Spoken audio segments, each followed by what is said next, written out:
अपनी क्लास जहां से हमने छोड़ी थी वहां से वापस शुरू करते हैं। अभी तक का संस्मरण अगर किया जाए जो हमने अभी तक अपनी पुरानी क्लासेस में पढ़ा है, और उसमें मुख्य रूप से आप तीन भाग कर सकते हैं। एक तो ब्रह्मांड की उत्पत्ति के संदर्भ में जो पढ़ाई की है वो, दूसरी फिर हमारे सोलर सिस्टम और अर्थ, हमारी धरती पृथ्वी से की उत्पत्ति से संबंधित और उसके विकास से संबंधित जो पढ़ाई की है वो, और तीसरा जो चरण था जो हमने बहुत विस्तार से समझा वो है जीवन की उत्पत्ति यदि हुई होगी तो कैसे हुई होगी, जो उसकी अवधारणा है वो किस प्रकार फलीभूत हुआ होगा। एक निर्जीव कण से लेकर, एक निर्जीव रासायनिक पदार्थ से लेकर जीवन के निर्माण में क्या क्या चरण हुए होंगे, कैसे वो आगे बढ़ा होगा, और ओवरऑल जो क्लाइमेट है, ओवरऑल जो एनवायरमेंट है, क्लाइमेट नहीं कहना चाहिए, ओवरऑल जो एनवायरमेंट रहा धरती के चारों ओर, वो कैसे कैसे धीरे धीरे जीवन के अनुकूल बनता गया, ये हमने अभी तक की पढ़ाई की है। मैं इस बात को समझ सकता हूँ और पूरी तरह से वाकिफ हूँ कि हमारे कई ऐसे मित्र हो सकते हैं जो क्योंकि वैज्ञानिक पृष्ठभूमि से नहीं है, इसलिए उनको जो है पहली बार, और कोई अंतर नहीं है, पहली बार शायद इतना विस्तार में उनको पढ़ने का अवसर प्राप्त हुआ हो। हालांकि मेरा विश्वास तो यह है, क्योंकि मैं भी विज्ञान का विद्यार्थी रहा हूं, तो मुझे तो ये लगा कि जो आप लोगों को पढ़ाने, आप लोगों से चर्चा करने के संदर्भ में जब पढ़ाई की, तो बहुत सारी चीजें मेरे लिए स्वयं भी जो है वो नई थी। तो ये सच बात ये है, तो जो है सभी के लिए कुछ ना कुछ नया है, क्योंकि जब हम लोग विद्यार्थी थे तब से अभी तक के समय में काफी परिवर्तन आ चुका है। तब के शोध में और अब के शोध में जमीन आसमान का फर्क है, बहुत सारे साक्ष्य आ चुके हैं। तो प्रयास यही रहा है कि सरल शब्दों में हम लोग उसे समझ सकें। कुल मिलाकर बात यह है। फिर भी यदि किसी को, जो कि चाहे वैज्ञानिक पृष्ठभूमि का रहा हो चाहे नहीं रहा हो, कोई बहुत ज्यादा कठिनाई किसी संकल्पना को समझने में हो रही हो या दिक्कत हो रही हो, तो वो अलग से भी मुझसे पूछ सकता है, उसमें कोई परेशानी की बात नहीं। लेकिन जो सुकून वाली बात यह है कि इसमें आपको डेटा नहीं याद करना है बहुत ज्यादा, बहुत कम, 10% ओनली। जो हम पढ़ेंगे उसका 10 to 20% मैक्सिमम वो है, डेटा है जो मेमोराइज करना है, बाकी सब समझ लेना है। कि कहीं भी कभी कोई गूढ़ प्रश्न यदि सामने रखा भी जाए, तो उसका कम से कम तार्किक निष्कर्ष हम निकाल सकें कि ये तो नहीं होगा, ये नहीं होगा, क्योंकि आपको यदि पूरी स्टोरी मालूम है, ठीक है, यदि आपको पूरी कथा मालूम है, तो आप इस बात को विश्वास के साथ कह सकते हैं कि नहीं, ये तो इसके बाद हुआ था, तो फिर ये कैसे पहले लिखा हुआ है। इस प्रकार आप एलिमिनेशन कर पाएंगे। इस हिसाब से हम लोग इसको पढ़ रहे हैं, ठीक है। फिर यदि देखें तो हम अभी तक कहाँ पहुंच गए थे, हाँ, हम एक तरह से कैम्ब्रियन तक पहुंच गए थे, और आपको मैंने बताया था कि ये बहुत ही महत्वपूर्ण जो है वो स्टेज है। एक जिसे कहा जाता है कि, हाँ, जिसके आधार पर दरअसल सभी का नाम रख दिया गया है। इसके पहले वाले सभी युगों को एक झटके में प्री कैम्ब्रियन कहते हैं। मैंने आपको बताया था इतना महत्व का ये जो है युग है। तो यही वो आपकी टाइमलाइन है, यही वो जगह है जहां से पहले और जहां से पूर्व और जहां से बाद आपको नापना है, ये दिमाग में रखना है। वो कैम्ब्रियन जो है 541 मिलियन ईयर्स एगो का जो ये टाइमलाइन है, ये आप ध्यान रखिएगा। यहाँ पर ही जो है वो एक जिसे कहते हैं कि माइलस्टोन यहाँ पर आप स्थापित कर दीजिए, इससे पहले और इससे बाद आप समझते चलिए। ये देखिए, सबसे महत्वपूर्ण चीज, जो सबसे पहले और सबसे महत्वपूर्ण चीज है, वो कहा जाता है कि यदि शब्दों में बांध कर कहने का प्रयास किया जाए तो आप देखेंगे कि हम लोग भी दरअसल वर्टिब्रेट्स ही तो हैं। हम सब वर्टिब्रेट्स हैं, कॉर्डेटा के मेंबर हैं। साथ साथ थोड़ा थोड़ा विज्ञान जानते चलिए थोड़ा सा। दरअसल जो वर्गीकरण किया गया है वो दो भाग में, जो जंतुओं का जो वर्गीकरण है वो दो, मुख्य रूप से दो भाग में कर सकते हैं आप। एक, जिनके स्पाइनल कॉर्ड जो है, जिसे कहते हैं रीढ़ की हड्डी, मेरुरज्जु जो है वो है, ठीक है, तो वो कॉर्डेटा हो गए। और हड्डी के टर्म्स में अगर बोलिए कि जिनके रीढ़ की हड्डी है, तो वर्टिब्रेट कह लीजिए, ठीक है। दो दो अलग अलग नाम हो गए। तो वर्टिब्रल कॉलम जिसे कहते हैं, वर्टिब्रल कॉलम, रीढ़ की जो हड्डी है, उसकी जो उत्पत्ति है वो देखिए यहां पर मरीन इनवर्टिब्रेट्स, जैसे मरीन इनवर्टिब्रेट्स यहां तक हुए, और इसके ठीक बाद यहीं से शुरुआत होती है वर्टिब्रेट्स की, देखिएगा। अभी आप देखेंगे आगे, मैं आपको दिखाता हूं कैम्ब्रियन से, और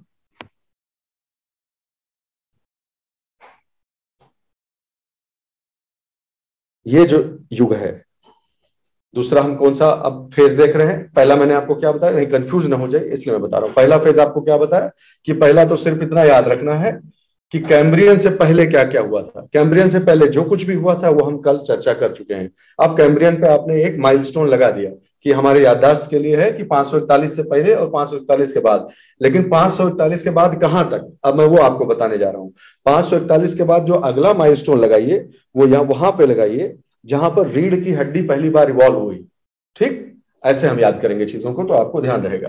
तो हम शुरुआत की हमने कैम्ब्रियन से, कैम्ब्रियन से हम वहां तक जाएंगे जहां पर पहली फिर रीढ़ की हड्डी जो है वो इवॉल्व हुई।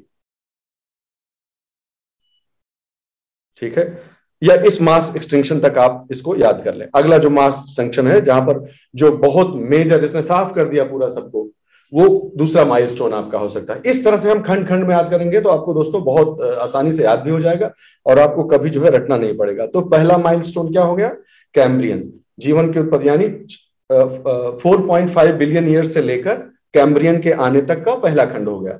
कैम्ब्रियन से शुरुआत करी तो कैम्ब्रियन में लाइफ का खूब जबरदस्त एक्सप्लोजन हुआ और एक ऐसी स्टेज आई आगे जाकर जहां पर लाइफ जो है वो पूरी फिर से साफ हो गई। ऑलमोस्ट मतलब 96% जो है वो चले गए। मरीन लाइफ पूरी समुद्र में जितना भी जीव जंतु थे उसका 90%, 96% खत्म हो गया और जो वर्टिब्रेट्स थे उनका 2/3 के लगभग खत्म हो गया। तो इतना मास एक्सटेंशन था, इसको अपना अगला माइलस्टोन बना लीजिए। तो अब हम क्या याद रख सकते हैं कि भाई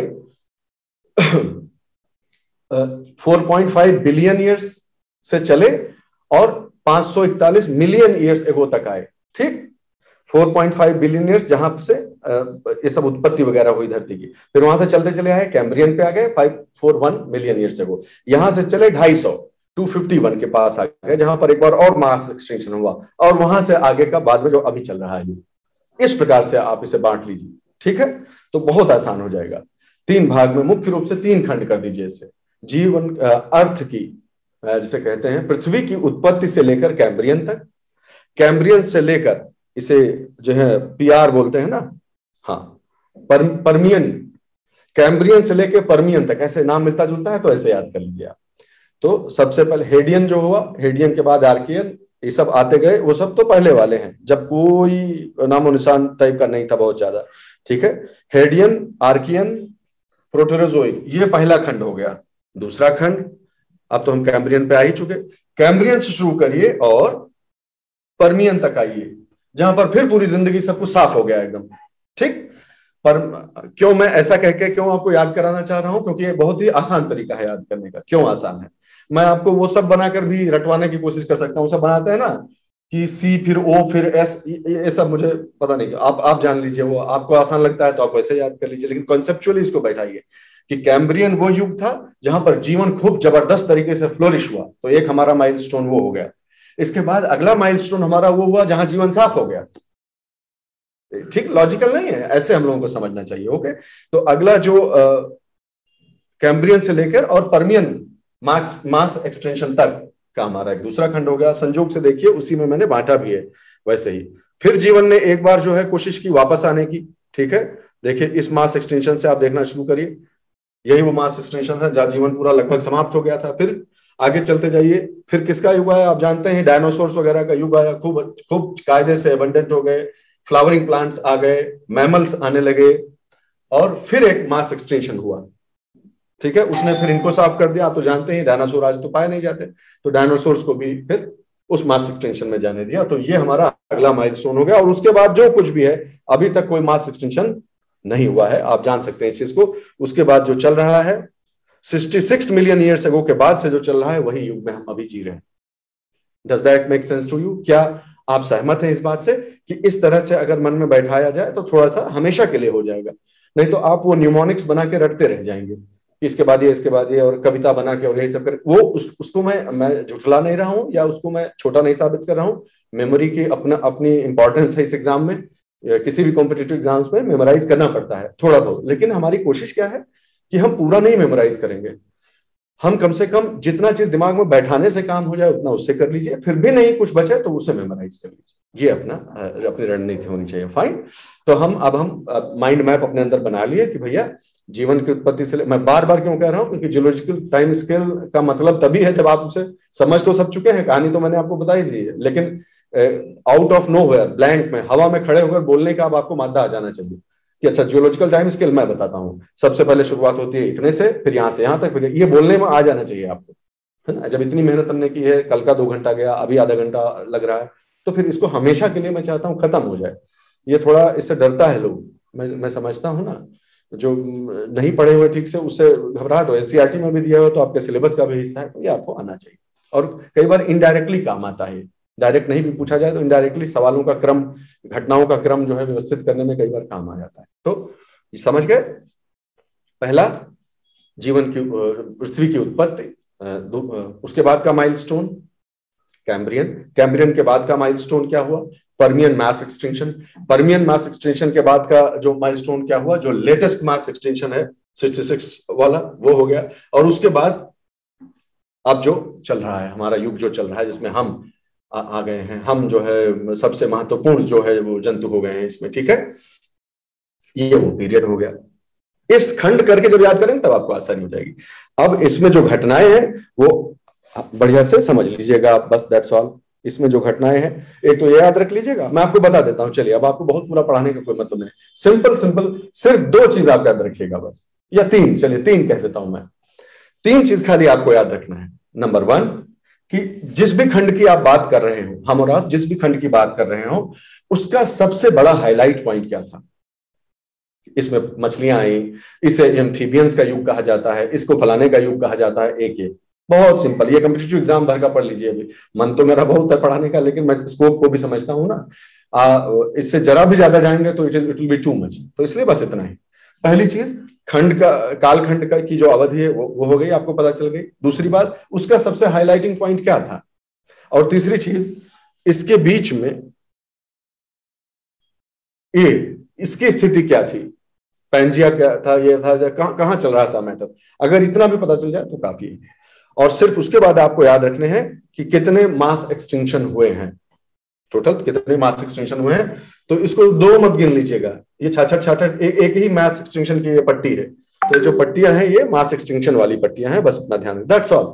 इससे ज्यादा परेशान नहीं है। तो अब आप कैसे पढ़ेंगे, मैं आपको उदाहरण के तौर पर बता देता हूं। ऐसे पढ़ेंगे आप कि इस समय हम कैम्ब्रियन से पर्मियन, कैम्ब्रियन एक्सप्लोजन से लेकर पर्मियन एक्सटिंक्शन वाले युग की बात कर रहे हैं, नंबर 1।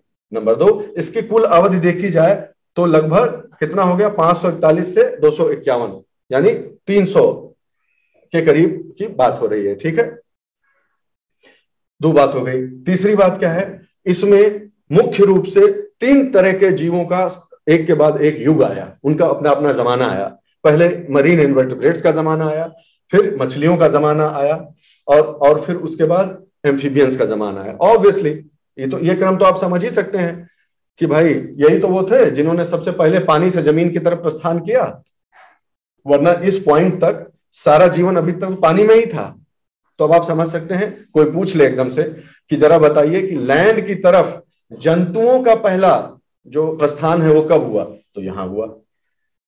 लैंड की तरफ पौधों का पहला प्रस्थान कब हुआ, तो देखना पड़ेगा आपको, ये देखिए उससे पहले हो जाएगा। ऑब्वियसली पहले पौधे गए, जो है उन्होंने अपना जगह बनानी शुरू की, उसके बाद जंतु गए। समझ गए बात। ये सब डिस्टिंक्टली आपको खाली याद रख लेना है। बहुत मजेदार इवेंट है, क्योंकि अब आप ब्रॉडर सीक्वेंस समझते हैं, पूरा अच्छे से जानते हैं कि कब क्या होगा, और लॉजिक से आप डिड्यूस कर सकते हैं इस चीज को। सिंपल सी बात है, पहले प्लांट्स गए, उन्होंने लैंड को कॉलोनाइज किया, ठीक है, उसको कंडीशंस को अच्छा बनाया। फिर जो वाटर एनिमल्स हैं वो धीरे धीरे एम्फीबियंस बने, उसमें एम्फीबियंस का जो है वो इवोल्यूशन हुआ, और वो फिर आगे लैंड की तरफ चले गए। लैंड में जाने की सबसे बड़ी जो 2 जरूरतें कौन सी हैं, बताओ भाई। 2 जरूरतें सबसे बड़ी कौन सी हैं लैंड पर सरवाइव करने के लिए। एक तो पानी में, तो पानी में क्या जरूरत है कि आप गिल से सांस लेते हैं ना, या कोई ना कोई मैकेनिज्म ऐसी होती है कि पानी में से ऑक्सीजन आप लेते हैं।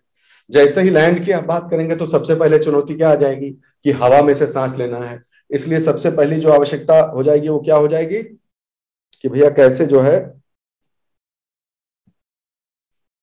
हवा में से सांस कैसे लिया जाए। इसीलिए आप कह सकते हैं कि सबसे पहली आवश्यकता पड़ी होगी कि लंग्स को डेवलप करना। ठीक है। और दूसरी बात, जमीन पर, पानी में तो तैर रहे हो, सब ठीक है, जमीन पे एक और चीज की आवश्यकता पड़ेगी, स्केलेटल, मजबूत स्केलेटल स्ट्रक्चर भी आपको चाहिए भाई। ठीक है। तो धीरे धीरे वर्टिब्रल कॉलम और स्केलेटल सिस्टम, वो जमीन के हिसाब, हम ये नहीं कहते पानी नहीं जरूरत है, लेकिन लैंड के एडाप्टेशन के हिसाब से, लैंड एनवायरमेंट के हिसाब से आपका स्केलेटल स्ट्रक्चर डेवलप होगा। पैर, हाथ, जो तैरने की चीजें काम आती थी, अब चलने, घूमने, चढ़ने, इन सब के काम आएंगे, है कि नहीं है। तो इस प्रकार से आप लॉजिक के हिसाब से आप ये समझ सकते हैं कि कैसे जो है चीजें जो है, क्या क्या जरूरत पड़ी होगी और कैसे चीजें इवॉल्व हुई होंगी। पेंजिया, एक उदाहरण के तौर पर आपको बता रहा हूं। ये देखिए, ये जो पेंजिया है ना, पेंजिया, पेंजिया जब जब सब कुछ अपने ऊपर जुड़ा हुआ था, तो ये जो इलाका है बीच का, ये जो बीच का जो इलाका है पेंजिया का, यहाँ पर डेजर्ट जैसी स्थिति हुआ करती थी।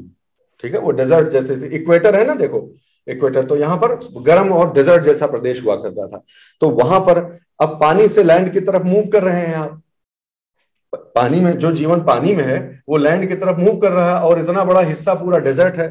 तो डेजर्ट में जिंदा रहने के लिए, डेजर्ट जैसे परिस्थितियों में एडाप्ट करने के लिए सबसे इंपॉर्टेंट चीज क्या जरूरत पड़ी?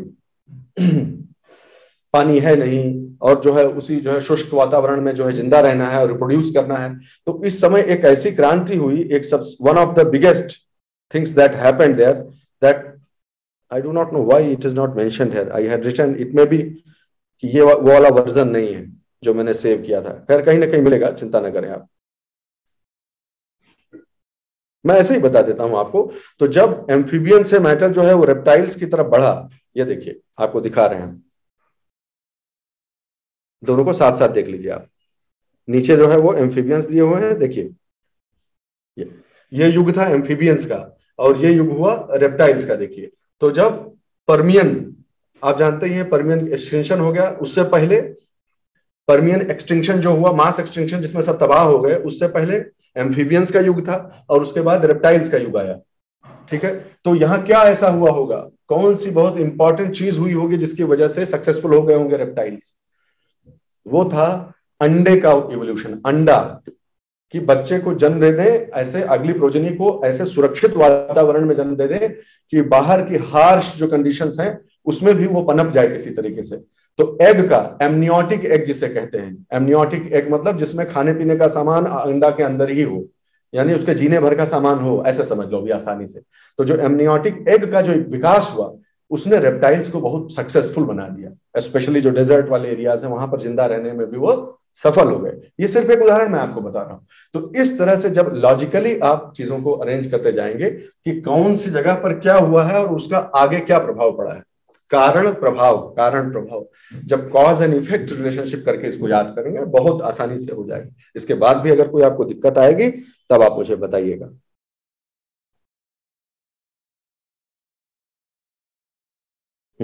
और एक चीज याद रख लीजिएगा कि कौन सा मास, हालांकि बहुत ज्यादा जो है इस पर एविडेंस थोड़े थोड़े छोटे छोटे टुकड़े में ही है, लेकिन कुल मिलाकर घूम घुमा कर 3 4 चीज आपको याद रखना है कि नहीं है।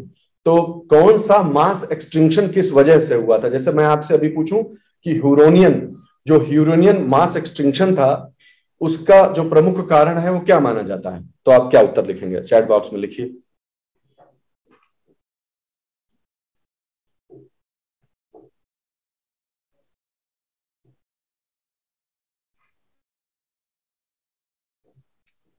लिखिए भाई लिखिए, जब तक मुझे हाँ पता नहीं चल जाए। हाँ बिल्कुल सेजल, एकदम सही बात, ठीक ठीक, बिल्कुल ठीक है। इमीडिएट जो रीजन था एक्सेस ऑक्सीजन थी, बिल्कुल सही बात है, आप सब लोगों को याद है, कितनी अच्छी बात है। इसी प्रकार अगला आप जानते हैं, फिर अगले में क्या हुआ कि कोई जो है वो क्रेटर टकरा गया, वो क्रेटर बना दिया, आके लड़ गया, एस्टेरॉइड कोई आ गया, ये हो गया, हो गया, इस तरह से सब लिखा हुआ है। ये पीडीएफ अभी क्लास के तुरंत बाद आपके ग्रुप में शेयर हो जाएगी, एक नजर इसको देख लीजिएगा, फिर 1 महीने बाद देख लीजिएगा, फिर 4 5 महीने बाद एक बार और देख लीजिएगा, बस हल्का सा दिमाग में बना रहना चाहिए। ऑलराइट, हम इसे अभी छोड़ते हैं, जियोलॉजिकल टाइम स्केल पे ज्यादा समय नहीं अभी और देंगे। आपसे मैंने पहले ही निवेदन किया हुआ था और मैं अपेक्षा रखता हूं कि आपने वो वीडियो देख लिया होगा क्लास शुरू होने से पहले, अर्थ के इंटीरियर का। वही चीज बार बार घिसने का कोई मतलब नहीं है ना। तो अगर आपने उसे देख लिया है तो चीजें आपको समझ में अब आएंगी। ये जो नेक्स्ट टॉपिक हम शुरू कर रहे हैं, द नेक्स्ट टॉपिक इज, कोई भी टॉपिक जो शुरू होगा अगला, वो पीछे वाले टॉपिक से सीधे जुड़ा होगा। अभी अभी हमने देखा कि इस दौरान जियोलॉजिकल टाइम स्केल में जो एक तीन कंपोनेंट हम हमेशा पढ़ते आए हैं ऐसे पैरेलल, तीन कंपोनेंट, एक युग कैसे चल रहे हैं, दूसरा उसके साथ साथ जुड़ने वाली घटनाएं क्या क्या हैं, और तीसरा कि धरती के ऊपर जो कॉन्टिनेंट्स हैं वो कैसे मूव कर रहे हैं। तीन चीज पढ़ रहे थे कि नहीं पढ़ रहे थे? तो ये जो तीसरा एस्पेक्ट है वो अगली क्लास का पहला टॉपिक है। ओके, आज की क्लास का वो पहला टॉपिक है। And what is that? Continental drift it is called. What is continental drift my dear friends? लोगों ने जब देखा ना, आप समझ सकते हैं इस चीज को, जो लोग पहली बार ज्योग्राफी का क्लास कर रहे हैं उनके लिए मैं एक बार इसको दिखा देता हूं ताकि आप इसको ठीक से समझ सकें। आप अगर वर्ल्ड का मैप अभी देख, मैं आपको लगा दूं, या गूगल मैप में वर्ल्ड मैप मैं आपको लगा कर खा देता हूं। देखिए,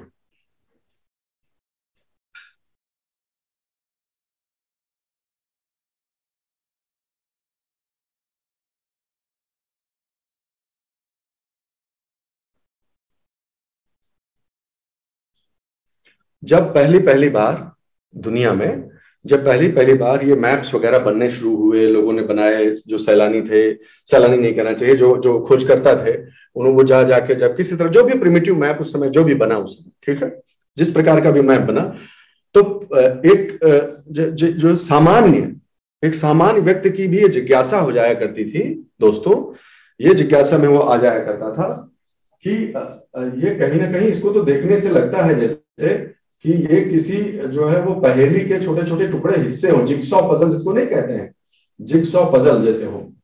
तो जिगसॉ पजल का मतलब ये है कि एक का जो टुकड़ा है वो दूसरे में फिट हो जाए, ऐसा तो देखने से ही लगता था लोगों को कि कहीं ना कहीं ये जो हिस्सा है वो यहाँ फिट हो जाएगा, ऐसा लगता था, ये इसमें फिट हो जाएगा, ये इसमें यहाँ पर आके चिपक जाएगा। तो इसी इससे बहुत सारे लोगों ने अलग अलग समय पर ये कयास लगाने शुरू किए कि ऐसा लगता है जैसे ये सब आपस में पहले जुड़े थे और फिर अलग हुए हैं।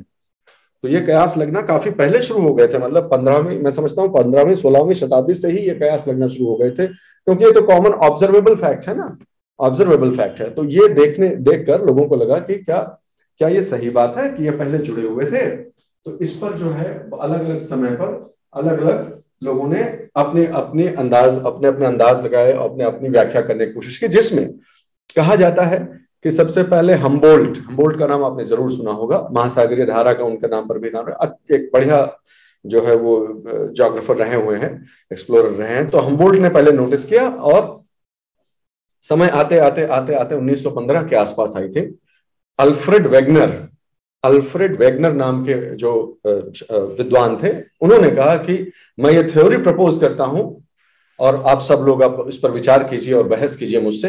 मैं ये थ्योरी प्रपोज करता हूं कि ये सब वाकई आपस में पहले जुड़े थे और ये एक दूसरे से दूर जो है वो मूव कर रहे हैं। बोले क्या ये क्या बात कर रहा है, ऐसे कैसे हो सकता है? उस बहुत आलोचना, आलोचना तो कह लीजिए या अविश्वास कह लीजिए खूब हुआ कि ये ऐसे तुम्हारे कहने से हो जाता है। तो उन्होंने बोला नहीं, मैं उसके लिए साक्ष्य देने के लिए तैयार हूं ना भाई, आप उस पर बात कीजिए, मैं उसके उसके लिए साक्ष्य देने को तैयार हूं। तो ये जो उनकी वेगनर की जो हाइपोथेसिस है वो यही थी, ये जो आप देख रहे हैं, उनका ये कहना था कि north America, south America, Africa, Europe, ये सब आपस में, ग्रीनलैंड, ये सब आपस में जुड़े हुए थे और अब अलग हो रहे हैं, दूर जा रहे हैं। ये उनकी हाइपोथेसिस थी, ठीक है।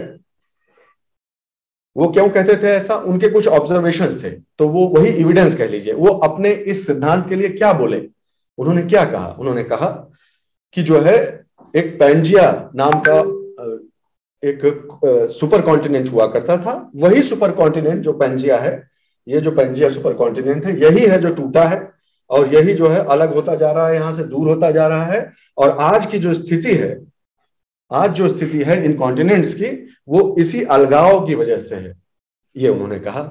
तो लोगों ने कहा कि ऐसा कैसे कह रहे हो? तो उन्होंने बोला आप देखें, अगर आप स्कैंडिनेविया के जो पहाड़ हैं, ठीक है, स्कॉटलैंड की जो उच्च भूमियां हैं, नॉर्थ अमेरिका में जो अपलेचियन पर्वत हैं, इस सबको देखिए तो इनका एक जैसा लगता है कि एक साथ ये थे कभी और फिर छिन्न भिन्न हो गए, ठीक है। जैसे इस वो कहते हैं, पहले चीज उन्होंने क्या बोली, ये आपको देखना जरूरी है, ठीक से आना चाहिए, इसलिए मैं इस पर थोड़ा सा बल दूंगा। ये कॉन्सेप्ट समझ लीजिए तो ये भी हमेशा के लिए आपको हो जाएगा।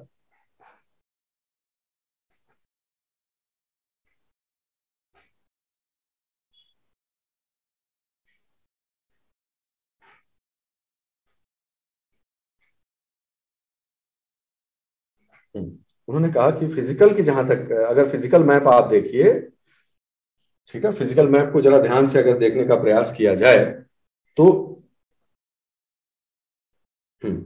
ये जो पहाड़ की श्रृंखलाएं हैं, ये देखो एपलेशियंस माउंटेन्स यहाँ पर हैं, ठीक है, ये एपलेशियन माउंटेन्स हुए, यहाँ स्कैंडिनेविया की ये जो पहाड़ी उच्च भूमियां ये हो गई, स्कॉटलैंड की जो हाईलैंड्स हैं स्कॉटलैंड की, ये सब लगता है कि सब साथ में थे पहले, एक ही तरह के इनका नेचर है, एक ही तरह की एज है, एक ही तरह के पर्वत श्रृंखलाएं ये लगती हैं।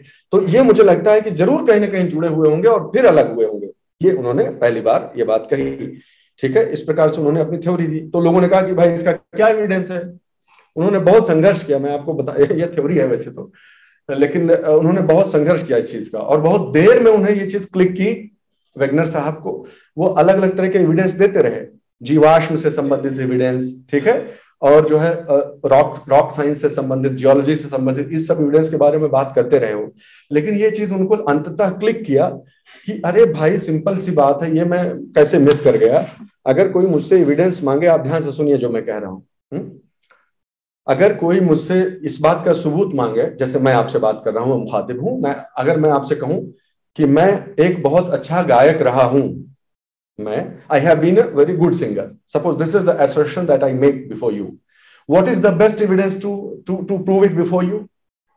Should I call my audience कि देखिए ये देखिए ये बता रहे हैं कि मैं गाया हूं पहले, ये देखिए मैं वो ये बता सकते हैं, ये बता सकते हैं, या देख ले रिकॉर्डिंग सुन लीजिए, जो है मेरी ही है रिकॉर्डिंग।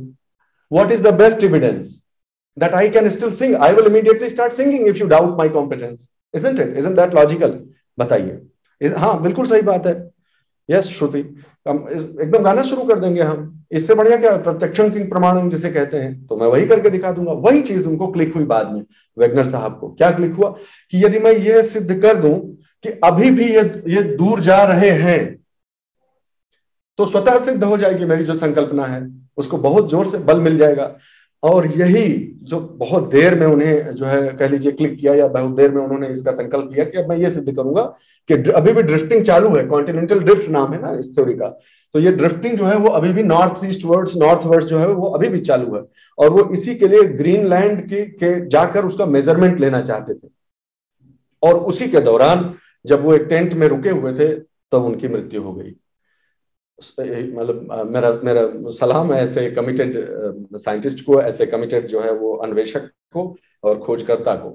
तो यही वो चीज थी जो सबसे बड़ी एविडेंस साबित हो सकती थी, और उन्हें बहुत देर में इस चीज का एहसास हुआ कि यही साबित कर देते हैं।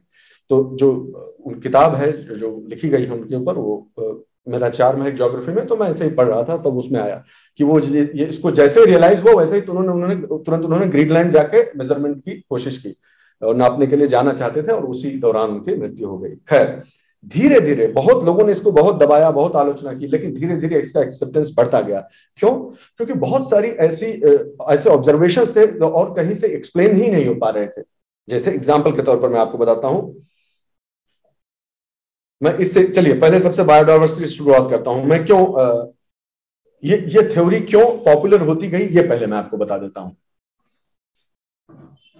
सबसे जो स्ट्रॉन्गेस्ट एविडेंसेस में से एक था बायोडायवर्सिटी से, यानी बायोडायवर्सिटी मतलब जीवाश्म के टर्म्स में मैं बोल रहा हूं, फॉसिल टाइम पे जो बायोडायवर्सिटी थी उससे आया। अगर आप देख पा रहे हैं ठीक से तो इसको मैं और जूम कर देता हूं। अब आप देखिए इस चीज को और ठीक से समझने का प्रयास कीजिए। कुछ ऐसे जीवाश्म मिले हैं जो सतत रूप से ऐसे बेल्ट के रूप में मिले हैं। तो जो साउथ अमेरिका में जानवर मिलता है जिसका जीवाश्म, वही अफ्रीका के इस हिस्से में मिल रहा है। फिर जिसका जीवाश्म जो है वो इस वाले का जीवाश्म यहां भी मिल रहा है, यहां मिल रहा है, फिर इंडियन प्लेट में मिल रहा है, अंटार्कटिका में भी मिल रहा है। उसका फिर एक विभिन्न प्रकार का ये जीव है मीजोसॉरस। मीजोसॉरस का कुछ हिस्सा जो है, कुछ जीवाश्म जो है वो यहां मिल रहा है, जो है कुछ जीवाश्म, और वो यहाँ भी उसका कॉरेस्पॉन्डिंग जो है लोकेशन वो यहाँ पे है। इसी प्रकार ग्लोसोप्टेरिस करके जो एक पौधा है, उसकी पत्तियां जो है, उसका यहाँ भी जीवाश्म पत्थरों में दबा हुआ अवसाद में पाया जाता है, यहाँ भी सभी पे पाया जाता है। तो ये चीज कैसे एक्सप्लेन होगी? जब तक आप ये प्रिज्यूम नहीं करेंगे कि ये कभी ना कभी जुड़े रहे होंगे, तो कैसे एक्सप्लेन होगा ये? That's very difficult to explain, isn't it? That is why the theory ultimately, because these observations, ये जो ऑब्जर्वेशंस थे इनको एक्सप्लेन करना इम्पॉसिबल था अदरवाइज, इसीलिए धीरे धीरे थ्योरी ने जो है वो पकड़ना शुरू किया। गेंद पकड़ना शुरू किया। ये देखिए, ये जो मैं ग्लोसोप्टेरिस बोल रहा था, पत्तों के इस तरह से जीवाश्म मिलते हैं आपको, खाली दिखाने के लिए कि आप इसे देख सकें। ठीक है, इस प्रकार से जीवाश्म जो मिले वो यहां भी मिले। अलग अलग कॉन्टिनेंट्स पे टुकड़े टुकड़े में जो चीज मिल रही है वो तभी संभव है एक्सप्लेन कर पाना अगर इतनी सिमिलैरिटी है, बायोडायवर्सिटी में इतने सिमिलैरिटी है, लिंक्स मिल रहे हैं, तो उसको एक्सप्लेन किया जा सकता है इसी थ्योरी से। धीरे धीरे, कहने का अर्थ यह है, ये उदाहरण देने का अर्थ है कि बल मिलना शुरू हुआ। तो कुछ एविडेंस तो वो अपने समय पे ही दे गए थे, अपने रहते रहते ही, और कुछ एविडेंस बाद में लोगों ने उनकी थ्योरी को जो है वो सपोर्ट करने के लिए साबित किए। पर जो सिर्फ सिंपल वाले एविडेंस है, अब शुरू करते हैं। अब हम वापस शुरू करते हैं, जैसे physiographic evidence, geologic evidence, palaeomagnetic evidence, biodiversity, oceanography and seismology, यानी भूकंप से भी जो है मिलने वाले बहुत सारे ऐसे, भूकंप विज्ञान से भी ऐसे साक्ष्य मिले कि हाँ भाई ये जुड़े रहे होंगे या प्लेट्स मूव कर रही हैं। ठीक है, तुम समझ रहे हो, आप सब समझ पा रहे हैं इस बात को कि अल्टीमेटली वेगनर साहब की जो हाइपोथेसिस है उसको प्रूव करने का सबसे बड़ा हथियार क्या है कि प्लेट्स मूव कर रही हैं। इतना ही साबित करना है बस कि हाँ प्लेट्स मूव करती हैं, ये जो कॉन्टिनेंट्स है, ये जिस प्लेट पे हैं वो प्लेट्स मूव कर रही हैं। That's all was required to be proved. Alright, तो पहली चीज फिजियोग्राफिक एविडेंस देखिए क्या है। कॉम्प्लीमेंटैरिटी ऑफ शेप्स जो है वो कॉम्प्लीमेंटरी है। बहुत ही सिंपल सी बात है ये, तो इसमें कौन सी बड़ी बात कह दी मैंने। मैं आपको दूसरी चीज दिखाता हूं जो मैं कहना चाह रहा हूं। और हम अभी तक जो है वो क्या देखते आए हैं खाली कि भाई शेप, किसका शेप हम देखते हैं हमेशा, हम जो सरफेस के ऊपर जो क्रस्ट, जो कॉन्टिनेंटल क्रस्ट दिख रहा है सिर्फ वही देखते हैं। नहीं, मैं आपको उससे एक स्टेप आगे ले जाने की बात कर रहा हूं। आप अभी देखिएगा, गूगल अर्थ पे हम जाते हैं और गूगल अर्थ पर देखते हैं कि कैसा नजारा आता है और उससे हम क्या सीख सकते हैं।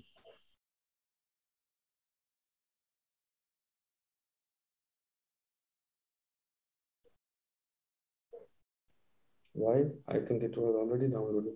कोई बात नहीं, मैं जो कहना चाह रहा हूं तब तक मैं आपसे बोलना शुरू करता हूं। आप अभी जब वो लोड हो जाएगा तब फिर उसको हम वो करेंगे। मैं ये कह रहा था कि एक तो जो शेप कॉन्टिनेंट्स की दिख रही है, पानी के ऊपर जो कॉन्टिनेंट्स की शेप दिख रही है, इसमें नहीं दिख रहा है, मैं आपको जो है मैप करके दिखा देता हूं, कोई बात नहीं। तो एक तो कॉन्टिनेंट्स की शेप हो गई। दूसरी मैं उसकी बात कर रहा हूं कि कॉन्टिनेंट्स जहां खत्म होते हैं वहां से पानी की तरफ जब आप बढ़ते हैं तो कॉन्टिनेंटल शेल्फ का एक कॉन्सेप्ट आता है, आप जानते होंगे निश्चित रूप से।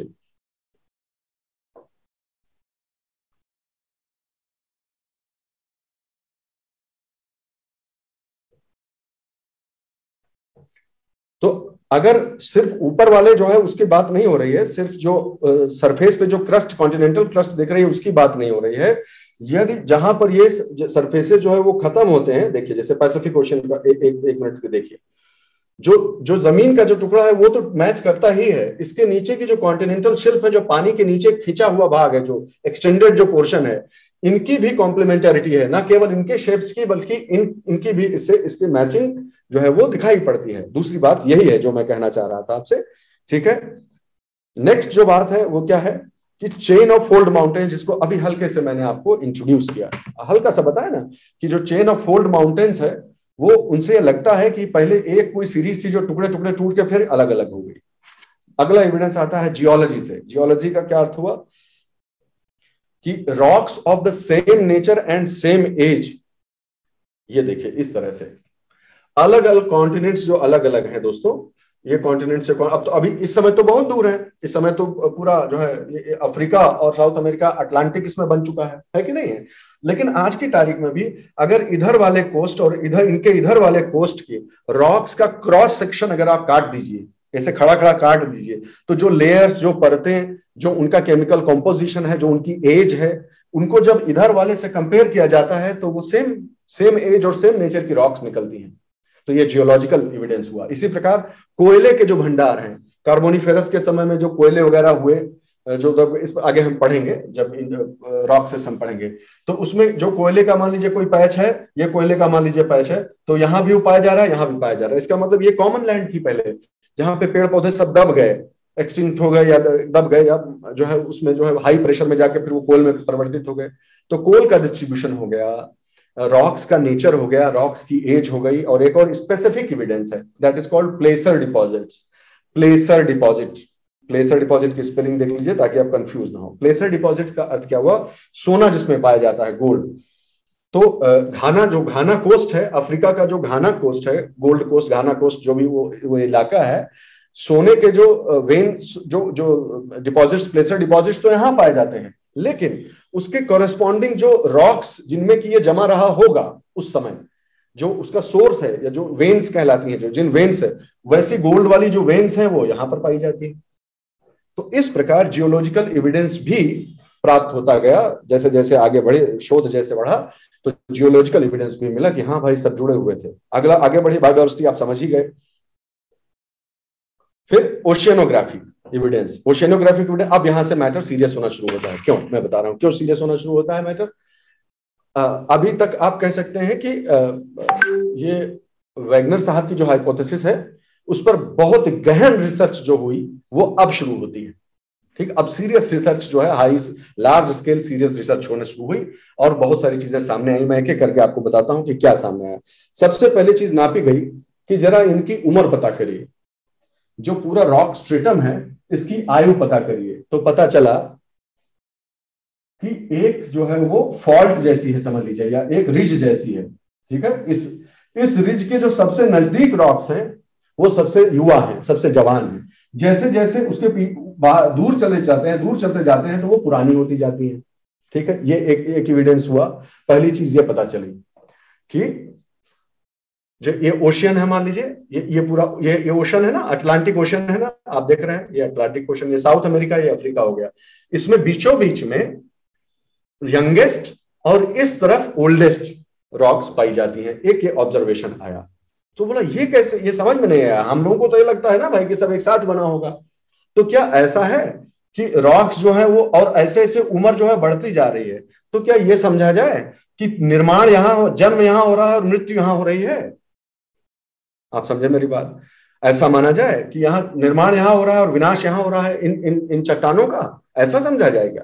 एक ये भी एक क्वेश्चन उठ गया। ठीक है, तो पहली चीज पता चली कि एज क्या है रॉक्स की। दूसरी चीज, और शोध होना शुरू हुआ, तो इस वाले इलाके को और अच्छे से गहन तरीके से देखा गया कि इसकी स्टडी थोड़ा अच्छे से करते हैं भाई इस वाले इलाके की। तो पता चला कि हाँ ऐसा है, बिल्कुल सही बात है, ऐसा है। एक रिज जैसी है, वहां से चीजें बाहर निकलती हैं। जो मटेरियल है, मसाला है, सीमेंट कह लो, जैसे सीमेंट है जैसे, तो वो सीमेंट जो है वो बाहर निकलता है, इधर उधर ऐसे पड़ता जाता है, और वो नई रॉक्स जो है, नए तरह की जो रॉक्स है वो बनती जाती है, नए रॉक्स बनती जाती है।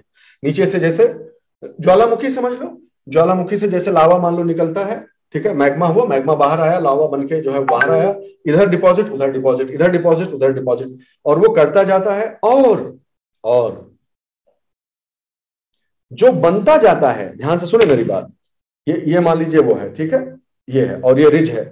इसमें से जब चीज निकलती है तो इसको इधर खिसका देती है, फिर और खिसका देती है, अगली बार और खिसका देती है, यानी नया मटेरियल यहां बनता जाता है और पुराना मटेरियल पीछे खिसकता जाता है। इन दोनों को कंबाइंड ऑब्जर्वेशन अगर आप करें तो ये दोनों एक दूसरे के लिए साक्ष्य साबित होते हैं, प्रमाण साबित होते हैं कि एकदम सही, ये हाइपोथेसिस एकदम सही है कि इस एरिया में निर्माण होता है। इससे जो भी दाहिने बाएं जो भी बनता जा रहा है वो पुरानी रॉक्स को पीछे ढकेलता जा रहा है। जैसे ही आप बोले ये लाइन, ये पुरानी रॉक्स को ढकेलता जा रहा है, नई रॉक्स बनती जा रही हैं, इसका मतलब क्या हुआ? प्लेट्स मूव कर रही हैं। You accepted it immediately that plates are moving the moment you say कि यहां पर सिंथेसिस हो रही है, और सिंथेसिस के बाद डिस्प्लेसमेंट होता जाता है, और जो पुरानी होती जाती है ठंडी होती, ये तो गर्म होगा ना, समझे कि नहीं? ये जो रॉक्स होंगी जो तुरंत नई नई बनी होंगी वो तो गर्म होंगी, और जो है वो लाइटर होंगी। जैसे जैसे ठंडे होते जाएंगे और डेंस होते जाएंगे और एज में पुराने होते जाएंगे, पीछे की तरफ खिसकते जाएंगे। तो जैसे ही इसका स्टडी करने के चक्कर में जैसे ही ये स्टडी हुई, बाहर आई, जिसे कहा जाता है, इसे क्या कहा जाता है? Sea floor spreading hypothesis. It is no more a hypothesis, it is a known fact now. इसको उस समय हाइपोथेसिस थी जब इसकी स्टडी हो रही थी कि हाँ ये बात सही है कि समुद्र का जो तल है वो किसी एक जगह से, जिसको रिज बोलते हैं, रिज RIDGE, उस रिज पे नए रॉक्स की सिंथेसिस होती है, क्रस्ट नया बनता है, और वो फिर प्लेट्स को खिसकाता जाता है, और इस प्रकार सी का जो फ्लोर है वो स्प्रेड करता जाता है। तो जैसे ही तुम हमको ये बोलोगे, अगर तुमने हमको यह हाइपोथेसिस दिया कि सी फ्लोर में नया मसाला आता जाता है और स्प्रेड करता जाता है, वैसे ही अगला क्वेश्चन हम तुम्हें काटने के लिए क्या दाग देंगे? बताओ, लिखो चैट बॉक्स में। What will be my first response to you if I have to argue against you? What will be my first interrogation upon you?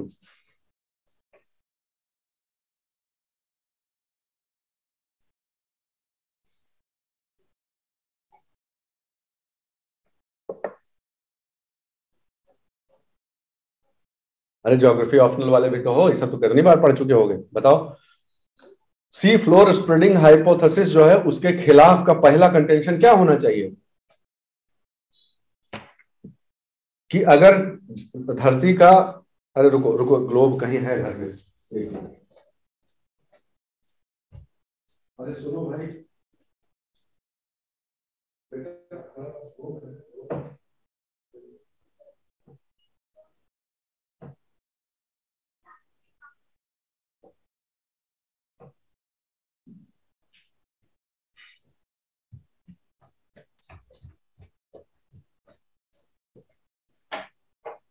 हाँ कुछ लिखे कि नहीं? कोई कुछ नहीं लिख रहा है।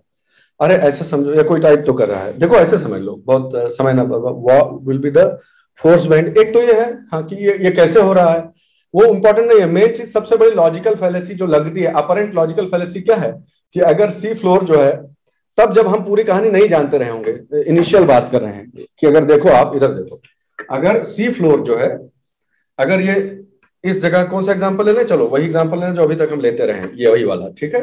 ये देखिए आप, ठीक, अगर सी फ्लोर बढ़ता जा रहा है या इसके बीच का डिस्टेंस बढ़ता जा रहा है, तो यह तो बढ़ता जा रहा है, यहू बढ़ता जा रहा है, सब तो बढ़ता रहा है, तो अर्थ का जो साइज है वो बढ़ता चला जाना चाहिए ना। नहीं, सरफेस सरफेस एरिया अगर बढ़ रहा है तो अर्थ का साइज भी तो बढ़ना चाहिए, नहीं तो कहां जाएगा। Did you get it? हाँ एग्जैक्टली।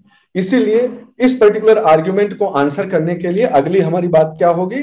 अगली बात वही होगी कि भाई जहां एक तरफ सी फ्लोर जो है स्प्रेड करता जाता है, वहीं दूसरी तरफ जहां पर ये सी फ्लोर कॉन्टिनेंट वाली क्रस्ट से मिलता है, वहां पर एक ऐसा जोन भी है जहां पर उतना ही अमाउंट जो है वो नष्ट होता जाएगा ताकि जगह बनी रहे। और इस प्रकार ओवरऑल जो सरफेस एरिया या ओवरऑल जो स्फेयर का जो वो साइज है वो घटता या बढ़ता नहीं है, ओवरऑल जो बैलेंस है वो मेंटेन रहता है। Is that clear to everybody? है ना? ठीक। अब देखो सी फ्लोर स्प्रेडिंग आप लोग समझ गए। अब हमारे पास आज की तारीख में फास्ट फॉरवर्ड कर लीजिए, आज की तारीख में हमारे पास इतने स्पेसिफिक एविडेंसेस हैं कि सैटेलाइट से लेजर मार के, समय समय पर लेजर के थ्रू मेजरमेंट करके अब हम जानते हैं कि प्लेट्स जो है वो मूव कर रही हैं, सी फ्लोर स्प्रेड कर रहा है, और किस स्पीड से कर रहा है अब हमें यह भी पता है। और वो स्पीड क्या है? On an average 1 centimetre to 10 centimetre per year. कुछ जगह ज्यादा तेजी से फैलती हैं, कुछ जगह थोड़ा धीमे धीमे जो है वो स्प्रेड करती हैं, मूव करती हैं।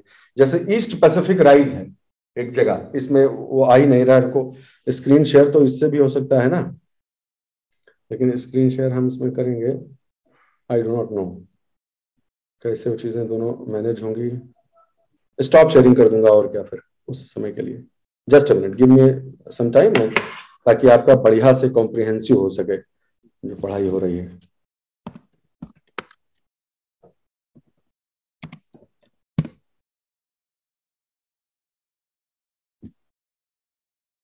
एक बार देखें तो फिर दोबारा जरूरत ना पड़े ना।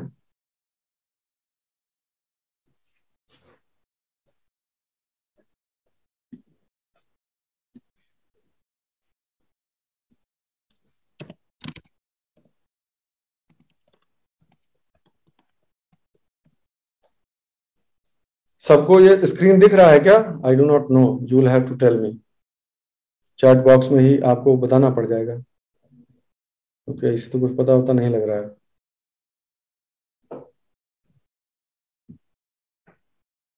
विजिबल, ओके ओके, ठीक है, thank you, fine fine. Let us see now, this is the East Pacific Rise जिसे कहते हैं, ये जो इलाका, ये देखो, ठीक है। जितने भी अभी आपको बहुत सारे जोन्स में आपको दिखा दूंगा, ठीक है। ये एक एरिया हो गया जो बहुत तेजी से स्प्रेड हो रहा है, सबसे तेजी से ये स्प्रेड हो रहा है, ठीक है, पैसिफिक राइज। दूसरा मैं आपको दिखाता हूं मिड अटलांटिक रिज,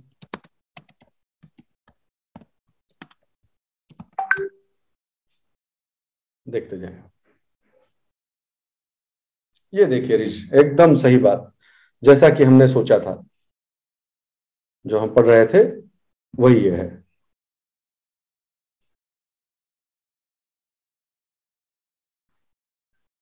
पहले आपको ये दिखा देता हूं कि हम ये क्या देख रहे हैं, ताकि आपको पर्सपेक्टिव रहे। इसको मैं पहले नॉर्थ साउथ इसको अलाइन कर देता हूं, फिर आप ध्यान से देखिएगा इस चीज को।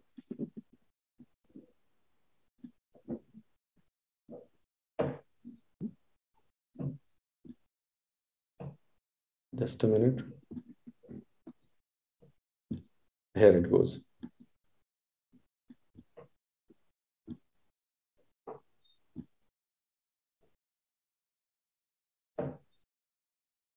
अब आप पहचान पा रहे हैं सब लोग कि हम कहां पर हैं? हम्म, ये देखिए, ये अफ्रीका हो गया। इस तरफ जो है वो आपके राइट साइड में अफ्रीका हो गया, लेफ्ट साइड में साउथ अमेरिका है, और ये अटलांटिक ओशियन है। आप देख पा रहे हैं Atlantic Ocean, must be clear to you. And now you see, आपको ये फ्रैक्चर दिखाई पड़ रहा है कि नहीं दिखाई पड़ रहा है, ये बताइए बस आप। आपको वहां से फ्रैक्चर आपके स्क्रीन पर जो है फ्रैक्चर दिख पा रहा है कि नहीं, दैट इज इंपॉर्टेंट।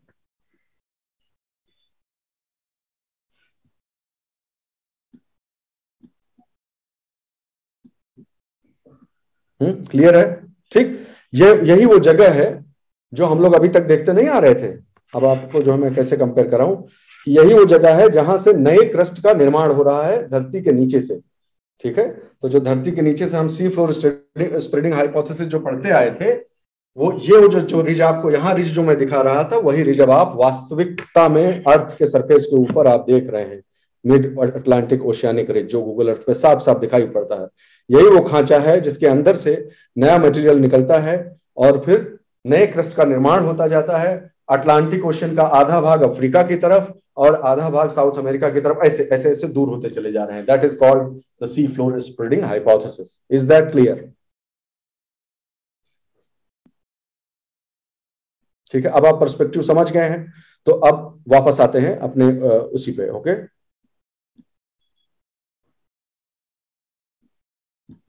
वापस वीडियो पे आ जाइए अपने इस जगह पे, कैमरा की तरफ। ठीक है, यहां तक समझ गए आप, तो सी फ्लोर स्प्रेडिंग आप समझ गए। अब अगली स्टडी क्या हुई? पैलियोमैग्नेटिज्म, जिसने बहुत ज्यादा इंपॉर्टेंट एविडेंस सामने लाकर रख दिया। और वो क्या था, ध्यान से सुने, क्योंकि अब बेसिक मैकेनिज्म आप समझ गए, बहुत आसानी से आपको समझ में आ जाएगा। जब ये देखिए ऐसे ही तो हो रहा है कि अंदर से जो है वो मैग्मा जो है वो ऊपर उठा, लावा बन के बाहर निकला, थोड़ा इधर डिपॉजिट हुआ, थोड़ा इधर डिपॉजिट हुआ, फिर कुछ बार साइकिल चली, कुछ समय बाद फिर नया मैग्मा निकला। ये लोग खसक गए ना, देखो खिसके जा रहे हैं कि नहीं, दूर होते जा रहे हैं। फिर जो है नया मैग्मा जो लावा निकला बाहर, फिर जो है इसको उधर करता गया, इसको उधर करता गया, ऐसे करते करते करते बैंड्स बन जाएंगे। ये प्रक्रिया जितनी बार हुई है उतनी बार निकलेगा गर्म चीज, अगल बगल जाएगा, सूख कर रॉक बन जाएगा और धीरे से खिसका दिया जाएगा। फिर नया माल निकलेगा, सूख कर रॉक बन जाएगा और खिसका दिया जाएगा। तो बैंड्स जैसे बनते जाएंगे। मजे की बात यह है, मैं आपको बताना चाहता हूं एक चीज, इसको समझें आप। जो कोल्ड वार का समय था ना, मैं आपको इसकी स्टोरी जल्दी से बता देता हूं ताकि आपका समय भी नहीं वेस्ट हो, आपको समझ में जाए। कोल्ड वार के समय सबसे इंपॉर्टेंट चीज हुआ करती थी सबमरीन्स जो होती है, सबमरीन्स का पता लगाना कि किसकी सबमरीन कहां पर है, डिटेक्ट करना उसको बहुत जरूरी हुआ करता था। ओशियन में तमाम ऐसे जोन्स थे, ओशियन के अंदर तमाम ऐसे इलाके हुआ करते थे जहां पे अगर सबमरीन बैठ जाए तो फिर साउंड वेव से उसका पता लगाना संभव नहीं है। साउंड वेव से उसको आप नहीं डिटेक्ट कर सकते। फिर सोनार जिसे कहते हैं ना, जो आपने देखा होगा, मूवीज में बहुत देखा होगा कि उसी से पता लगाते थे। ठीक है, तो फिर क्या करें उस चीज का, उसको ओवरकम करने के लिए, इस लिमिटेशन को ओवरकम करने के लिए कि भाई ऐसी तमाम जगह हैं जहां पर साउंड वेव्स जो है वो ठीक ठीक अंदेशा हमको नहीं दे सकती, ठीक ठीक पता नहीं लगा सकती। तो साउंड की जगह पर मैग्नेटिज्म का इस्तेमाल करा गया कि आखिर सबमरीन बनेगी तो किसकी, लोहे की तो होगी, स्टील की तो ही होगी। तो साउंड वेव से ना भी पकड़ी जाए, लेकिन मैग्नेटिक जो वेव्स हैं, कह लीजिए मैग्नेटिक वेव्स क्यों बोलूं मैं, मैग्नेटिज्म से उसका पता लगाया जा सकता है कि यहाँ पे है कि नहीं। तो अर्थ का जो मैग्नेटिज्म है उसमें लोहे की कोई बड़ी भारी चीज अगर आएगी तो डिस्टर्बेंस होगा कि नहीं होगा उसमें, आप समझे मेरी बात? उसमें कोई ना कोई इंटरफेरेंस होगा। उस इंटरफेरेंस का अगर पता लगा लिया जाए तो इसका भी पता लगा लिया जाएगा कि ये सबमरीन की वजह से है। यह बात आप समझ पाए? ये वो कोल्ड वार की नेसेसिटी थी, अनफॉर्चुनेट चीज है कोल्ड वॉर की वो जरूरत थी जिसकी वजह से जो है ये चीज सामने आई, ये कि अब साउंड वेव्स की बजाय आप मैग्नेटिक उपकरणों का इस्तेमाल करिए। मैग्नेटिज्म एक्चुअली मैग्नेटोमीटर यूज होता था जो है एयरफोर्स वगैरह के काम आता था या इस तरह की चीज में, लेकिन उसको पहली बार सबमरीन मैग्नेटोमीटर यूज करना शुरू किया गया इसी के चक्कर में, सबमरीन पकड़ने के चक्कर में। और कमाल ये हुआ जब पहला रिजल्ट आया, पहला रिजल्ट जब आया तो लोग दंग रह गए। वो रिजल्ट क्या था मैं आपको बताता हूं। वो ये था कि ऐसा देखने को मिल रहा है कि इस स्टेज पे मान लीजिए हम इसकी जांच करें, अगर जब हम जांच करने नीचे जाते हैं मैग्नेटोमीटर लगाते हैं तो एक का जो मैग्नेटिज्म है वो दूसरा है, और उसके बाद वाले किसी 3-4 के बाद देखिए तो दूसरा है, फिर उसका दूसरा है। ऐसे बैंड्स बने हुए हैं जेब्रा क्रॉसिंग की तरह कि एक का नॉर्थ साउथ इधर है, एक का नॉर्थ साउथ इधर, ऐसा है। बोलो ये कैसे हो सकता है भाई? पूरे का पूरा अगर आप पर्सपेक्टिव में देखिए, ये पूरा ग्लोब है भाई, है ये पूरा ग्लोब है। इसमें मान लीजिए, हाँ यही उदाहरण हम बार बार ले रहे हैं, इस चीज का अगर उदाहरण लिया जाए ये, तो इस जगह में अगर यहां पर ये खांचा है, यहां पर एक खांचा है, तो जितना भी क्रस्ट बन रहा है तो नॉर्थ ये है, साउथ ये है, मैग्नेटिक पोल नॉर्थ ये है और साउथ ये है। तो जो भी उसमें लोहा,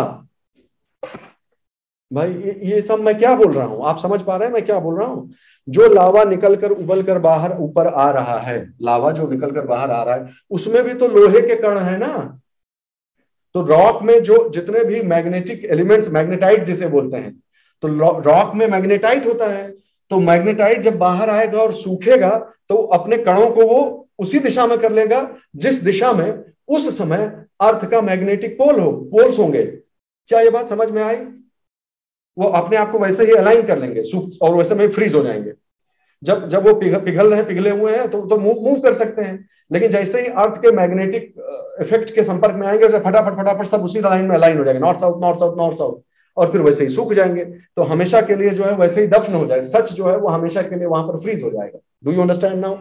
तो फिर ये कैसे हो सकता है कि जब हम जानते हैं कि नॉर्थ इधर है और साउथ पोल इधर है, मैग्नेटिक पोल भी नॉर्थ ऊपर है साउथ ऊपर है, तो ये कैसे हो सकता है कि एक बैंड का नॉर्थ साउथ इधर है और ठीक इसके बगल वाले का उसका उल्टा हो? How is that possible? That doesn't make sense. That makes sense because it is a wonderful discovery that from time to time the Earth's magnetic poles keep shifting. समझ में आई बात कि नहीं? लिखो चैट बॉक्स में तब आगे बढ़ा जाए। यह बात समझ गया कि इसी से पहली बार ये कॉन्क्रीट सबूत मिला कि ये जब ये पिघल के ये वाला बैंड बना हुआ होगा तब नॉर्थ साउथ हो सकता है ऐसे रहा हो, नॉर्थ और साउथ। अब ये खिसक गया, देखो यहां पहुंच गया, यही वाला है जो यहां पहुंच गया। कंफ्यूज तो नहीं हो रहे हो? यही वाली चीजें अब यहां पहुंच गई। अब नया जो बना, इसी बीच में अगर अर्थ का मैग्नेटिक पोल रिवर्स हो गया होगा तो अब जो ये बनेगा नया और सूख के कड़ा होगा जब ये, तब इसका नॉर्थ साउथ उल्टा होगा इसका। फाइन, बस समझ गए आप लोग, जान गए। तो पैलियो मैग्नेटिज्म से भी, इसी को कहते हैं पैलियो मैग्नेटिज्म। पैलियो मतलब पुराने समय में मैग्नेटिज्म का जो भी प्रभाव रहा उसकी स्टडी को पैलियो मैग्नेटिज्म कहते हैं। तो इससे यह सिद्ध हुआ कि हाँ वाकई चीजें अलग अलग युग में बनती रही हैं और खिसकती जा रही हैं पीछे की तरफ। इससे एक बहुत पुख्ता सबूत इस थ्योरी को मिला। ठीक है, आगे बढ़िए भाई, और कहानी सुनाता हूं। कहानी सुनकर सब याद रहेगा आपको, इसलिए कहानियां सुनाता हूं। तो क्या हुआ भाई, आगे चलो। भूकंप विज्ञान से कैसे हमें नॉलेज मिली प्लेट्स की? प्लेट के मूवमेंट का भूकंप से क्या लेना देना है? ये तो बहुत देर में पता चला ना अपने को कि भूकंप जो है प्लेट के मूवमेंट से भी भूकंप आता है। इनफैक्ट उससे ही ज्यादा आता है। वरना हम लोग तो कितना, जो नहीं जानता है वो क्या कहता है कि भूकंप क्यों आया है, को वो बोलता है ज्वालामुखी कहीं लगा होगा। जो चाचा चौधरी की कॉमिक्स वाला रहता है कि साबू को जब गुस्सा आता है, इस टाइप, यही टाइप का कॉमन नॉलेज रहता है। तो मैं ये कह रहा हूं कि यह हम कैसे इस दिशा में अग्रसर हुए। बहुत ही इंटरेस्टिंग स्टोरी है, 30 सेकंड की स्टोरी है। क्या था कि पहले जो है एटमॉस्फेरिक न्यूक्लियर वेपन्स की टेस्टिंग हुआ करती थी। पहले न्यूक्लियर, वीडियो नहीं देखे हो? कहीं वीडियो है कि देखिए बम दग रहा है, जो है न्यूक्लियर का जो है वो टेस्ट हो रहा है और ऐसे भंवर बनता है और पूरा तबाह करता चला जाता है। तो पहले क्या होता था, न्यूक्लियर वेपन्स की एटमॉस्फेरिक टेस्टिंग हुआ करती थी, वो अलाउड थी। लेकिन उससे दिक्कत क्या आई? दिक्कत एक बड़ी ये आई दोस्तों कि स्ट्रोंशियम 90 नाम का जो एलिमेंट है रेडियो एक्टिव एलिमेंट है, वो इतना बुरी तरह से सब कुछ कंटेमिनेट कर देता था। हवा में है, हवा में से पानी है, पानी बरसेगा या हवा में से सांस लेगा कोई, कुल मिलाकर खाने पीने के पदार्थों को भी वो दूषित करता चला गया।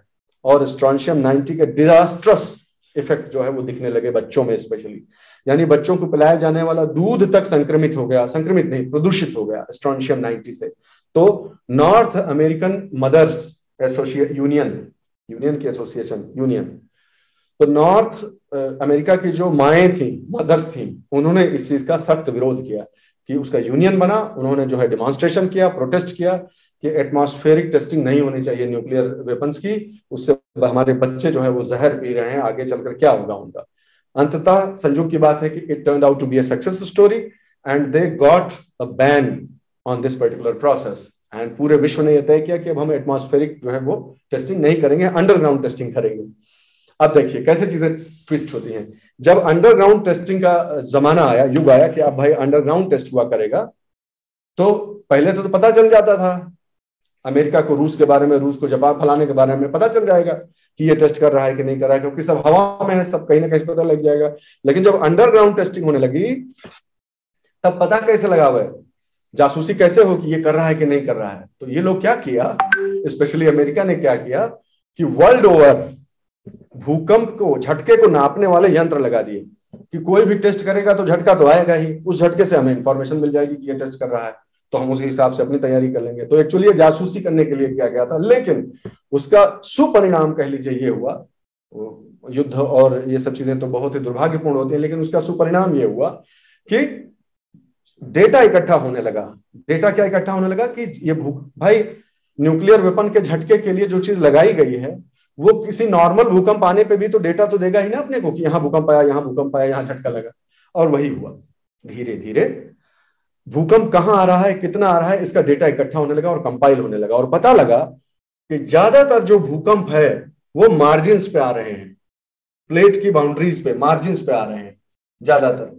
ठीक, और इससे फिर क्या साबित हो गया कि अच्छा, यानी ये जोन कहीं ना कहीं, जिन जोन्स में सबसे ज्यादा भूकंप आ रहे हैं वो मूवमेंट वाले जोन्स होंगे, फिर वहां कुछ ना कुछ हिलता डुलता होगा, इसलिए ऐसा हो रहा है। और इसने फिर जाके सिद्ध किया कि हाँ, यही तो वो जोन्स हैं जिसमें एक प्लेट और दूसरे प्लेट से यहां पर आके टकराती है, समझ गए। और टकराती है का मतलब क्या हुआ, मूव करती है इसका मतलब। और इसलिए साइज्मोलॉजिकल एविडेंस जिसे कहते हैं, भूकंप शास्त्र से भी जो है ये एविडेंस आया कि हाँ, प्लेट्स मूव करती हैं। और अब तो कोई संदेह ही नहीं है, अब तो आप जानते हैं, अब तो सैटेलाइट से नापा जा चुका है लेजर बीम मार के कि हाँ, प्लेट्स मूव करती हैं। तो कुछ प्लेट्स जो है वो स्लोली मूव करती हैं, कुछ प्लेट्स जो होती हैं वो बहुत फास्ट मूव करती हैं, अंतर इतना है। ठीक है, यहां तक भी समझ गए।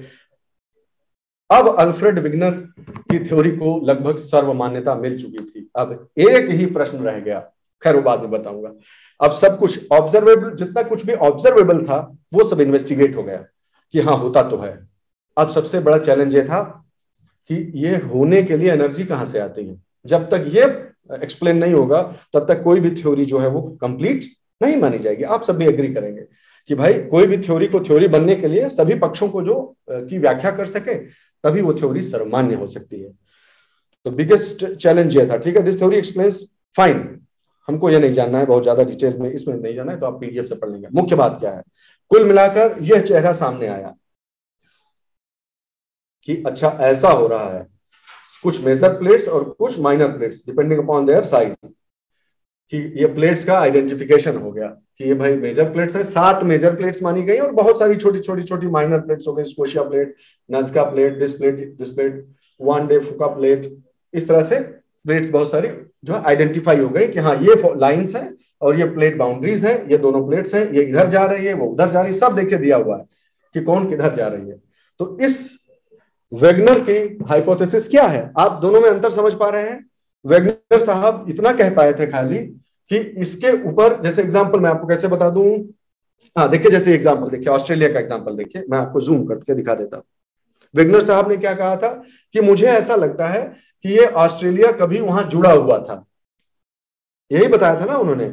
ये जो इसका एक इलेबोरेशन है वो ये है। प्लेट टेक्टोनिक्स क्या है, प्लेट टेक्टोनिक्स एक ऐसी थ्योरी है जो वेगनर साहब के कॉन्टिनेंटल ड्रिफ्ट की थ्योरी को एलेबोरेट करके समझाती है कि जो तुम कह रहे थे कि ऐसा होता है वो होता कैसे है। क्यों होता है इस अभी वो भी आएगा। अभी है कि कैसे एक्चुअली कैसे होता है। तो उन्होंने बताया कि हमको जो दिखता है वो तो सिर्फ ये टुकड़ा है। ऑस्ट्रेलिया ऑस्ट्रेलिया दरअसल अपने नीचे एक बहुत बड़ी प्लेट पे स्थित है, ऑस्ट्रेलियन प्लेट जिसे कहते हैं, ठीक है। तो जब हम मूवमेंट की बात करें तो ऑस्ट्रेलिया मूव हो रहा है ऐसा बोलना ठीक नहीं है, ऑस्ट्रेलियन प्लेट पूरी की पूरी मूव हो रही है। और ये प्लेट का जो मूवमेंट को बताने वाली, एक्सप्लेन करने वाली जो थ्योरी है वही प्लेट टेक्टोनिक्स है, ठीक है। जो कि अंततः कॉन्टिनेंटल ड्रिफ्ट की थ्योरी को ही का ही एक बहुत बड़ा इलेबोरेट एक्सप्लेनेशन है और कुछ नहीं। फाइन। आपको क्या जान लेना है इसमें कि भाई मेजर प्लेट्स का नाम कम से कम जान लीजिए, ठीक है। अब या उनकी स्थिति जान लीजिए कि कौन सी प्लेट कहां पे है, माइनर प्लेट किस एरिया में कौन सी है। जो कई बार ऐसे चिरकुटाई टाइप के प्रश्न नहीं आ जाते हैं फैक्चुअल, तो उनके लिए भी तैयार रहिए। ऐसा नहीं हो कि खाली कॉन्सेप्ट जानते हैं, थोड़ा देख लीजिएगा इसको, बार बार मैप्स को देख लेंगे तो हो जाएगा। तो सवाल है कि ऐसा हो क्यों रहा है। तो इसके बाद का पहला गेस क्या है बताइए आप। हम और आप मान लीजिए, हम ही लोग सब इन्वॉल्व हैं इसको समझने के लिए, ठीक है। इसके बाद का आपका पहला जो गेस होगा वो क्या होगा कि ऐसा क्यों हो रहा होगा। तो उसने कहा कि सबसे साइंटिफिक और लॉजिकल गेस तो पहला यही है कि अगर अर्थ है, अर्थ के ऊपर का सरफेस ऐसे मूव हो रहा है तो किसी चीज पर मूव हो रहा होगा ना, निचवा कुछ होगा ना, सिंपल सी बात है। तो इतना तो हम तब तक जान ही चुके थे कि उसके नीचे मेंटल होता है कि नहीं, मेंटल होता है। क्रस्ट के नीचे मेंटल होती है। तो पहला जो एक रफ सा आइडिया आया कि भाई जो क्रस्ट है वो मेंटल के ऊपर कहीं ना कहीं चल रही, बस इतना तो समझ सकते हैं।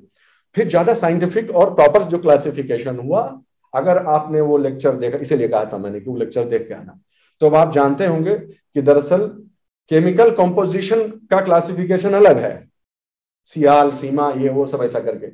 जो क्लासिफिकेशन टेम्परेचर और प्रेशर वाले कैरेक्टरिस्टिक्स पर बेस्ड है, उसमें जो टर्म्स यूज होते हैं वो क्या होते हैं बताओ भाई।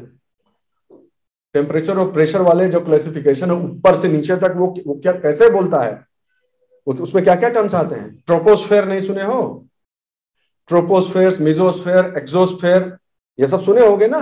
एटमॉस्फेयर खुद ही बोल लो। उसी प्रकार लिथोस्फेयर, लिथोस्फेयर के नीचे एस्थेनोस्फेयर, पढ़े कि नहीं पढ़े बताओ, लिखो चैट बॉक्स में भाई। ना पढ़े हो तो फिर बताऊं वो भी, लेकिन अगर देख लियो हो तो भाई समय बच जाएगा। आई थिंक आप लोगों ने देखा होगा कि एक क्लासिफिकेशन केमिकल कंपोजिशन बेस्ड है, अपर मेंटल, लोअर मेंटल, ये वो। और एक क्लासिफिकेशन है जो थर्मोडायनेमिक क्लासिफिकेशन जिसे कहते हैं, टेम्परेचर और प्रेशर के बेस पर क्लासिफिकेशन। तो वो जो होता है वो एस्थेनोस्फेयर और लिथोस्फेयर, उसी की बात हम यहाँ करेंगे। तो कोई बोले, कोई आपसे पूछे कि प्लेट टेक्टोनिक्स दरअसल क्या है, तो आप कहें कि प्लेट टेक्टोनिक्स वो कॉन्सेप्ट है जो एक्सप्लेन करता है कि कैसे एस्थेनोस्फेयर के ऊपर लिथोस्फेयर की प्लेट्स जो है वो मूव करती हैं। यही प्लेट टेक्टोनिक्स है। Is that understood? I think yes. Movement के डायरेक्शन की बात करें तो पूरे संसार को अगर एक नजर में देखना हो आपको, पूरे अर्थ को, तो ऐसे देख सकते हैं आप, ठीक है। देखिए ऐसे देख सकते हैं, जितना पीला है, पीला पीला जहां दिख रहा है, पीला पीला, उसमें प्लेट्स जो है वो एक दूसरे से दूर जा रही हैं। अभी अभी हम सीखे थे कि नहीं सीखे थे बताओ। अभी अभी हम लोग दोनों सब लोग मिलकर सीखे थे कि नहीं कि ये जो अटलांटिक वाला है उसमें जो है यहीं पे नया नया क्रस्ट बनता जा रहा है और दोनों खिसकता जा रहा है, अभी सीखे थे। तो यानी ये जगह कैसी हुई जहां पर प्लेट्स एक दूसरे से दूर जा रही हैं। तो अब यहां से दूर जा रहा है तो यहां जाके लड़ेगा कि नहीं लड़ेगा? Isn't it natural? Isn't it a logical fallout that this is what will happen? So यहां पर लड़ रहा है, अब यहां पर लड़ रहा है तो उधर से भी तो कोई आ रहा होगा, तो वहां भी सेपरेशन हो रहा है। आप समझे? इस प्रकार से एक एक की नॉलेज हो जाए तो आप दूसरे की व्याख्या कर सकते हैं। Got it? एकदम लॉजिकल सी चीज है। तो ये दो समझे, अभी खाली इतना ही दो समझो कि अगर प्लेट्स ऐसे जुड़ी हुई हैं तो अगर ये एक दूसरे से दूर जा रही हैं तो निश्चित है कि ये कहीं ना कहीं जाके फिर टकरा रही होगी। तो अगर ये जोन ऑफ डाइवर्जेंस यहां पे है तो इसके इधर कहीं ना कहीं जोन ऑफ कन्वर्जेंस भी होगा।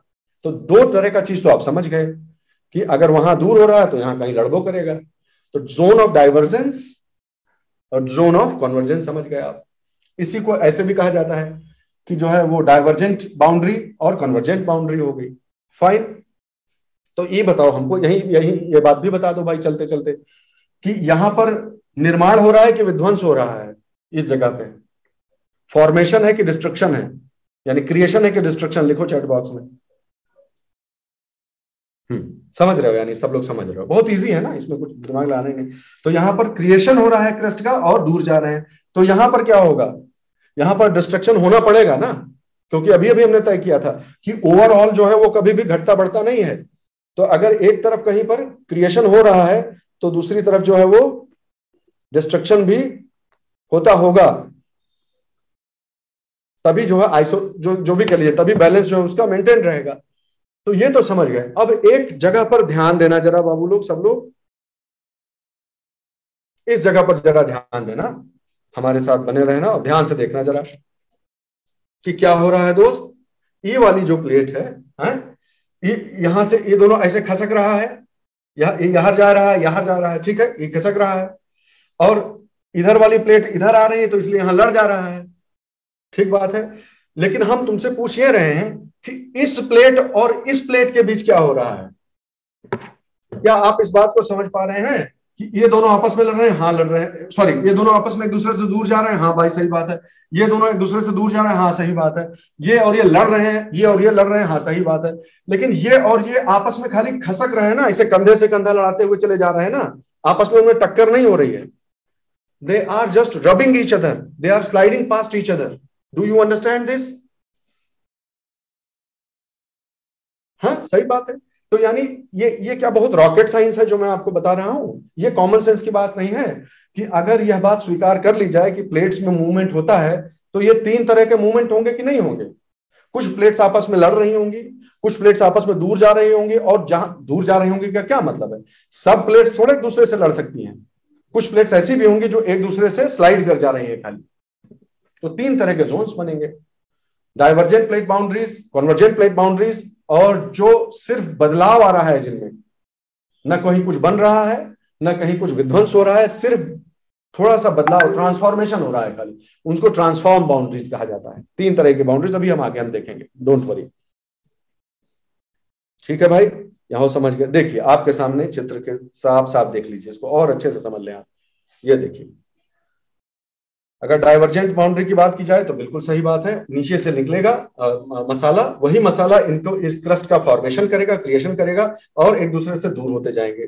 कन्वर्जेंट की बात करिए तो जो चीज अभी दूर हो रही है, यही वाली चीजें है, वो इधर जाके कहाँ जाएगी, ये ओशियानिक जो क्रस्ट है, ये ओशियानिक क्रस्ट आखिर जाएगी कहाँ, कहीं ना कहीं जाके कॉन्टिनेंट से लड़ेगी, इस कॉन्टिनेंट से लड़ेगी, और दोनों में से कौन नीचे जाएगा, चैट बॉक्स में लिखा है। लड़ने पे दोनों में से होगा क्या,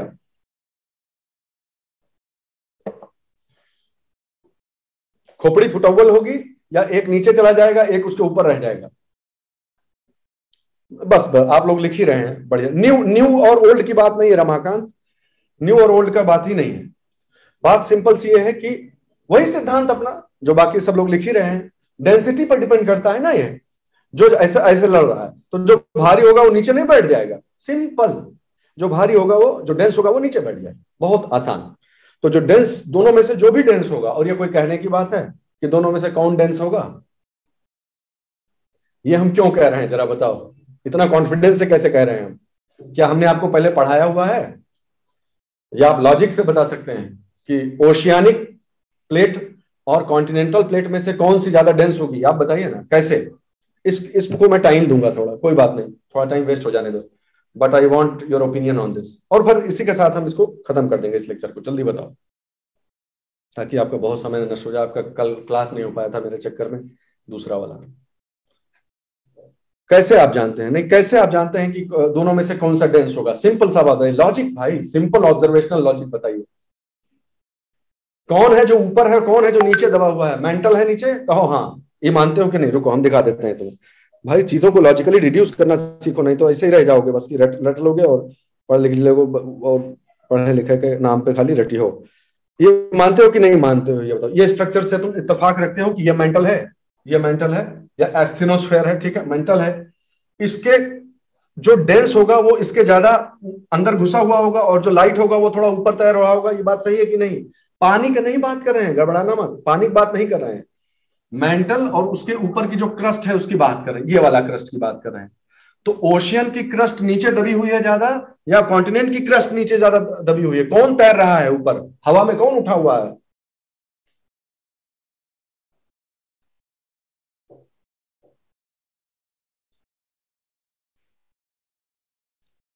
दोनों ही क्रस्ट हैं, अरे कंफ्यूज ना हो, ये भी क्रस्ट ही तो है, पनिया के नीचे जो चीज है ये भी क्रस्ट ही है। इसको ओशियानिक क्रस्ट बोलते हैं, इसको कॉन्टिनेंटल क्रस्ट बोलते हैं। मैं ये पूछ रहा हूं कि कौन ऊपर है और कौन दबा हुआ है? मेंटल के इसी से बन बन के तो ये बन रहा है। तो भारी है तभी तो नीचे है, ये चीज भारी है तभी तो नीचे है और पानी ऊपर है इसके। समझो बात को, ये हल्का। और दूसरा अंतर वो भी आप नहीं कुछ समझ पा रहे हो तो बेसाल्ट और ग्रेनाइट का तो अंतर समझते ही हैं। बेसाल्ट और इसमें बेसाल्ट से कौन बना हुआ होगा और कौन ग्रेनाइट से बना हुआ होगा, दोनों में बताइए। अभी समझते चलिए, जियोलॉजी भी साथ साथ।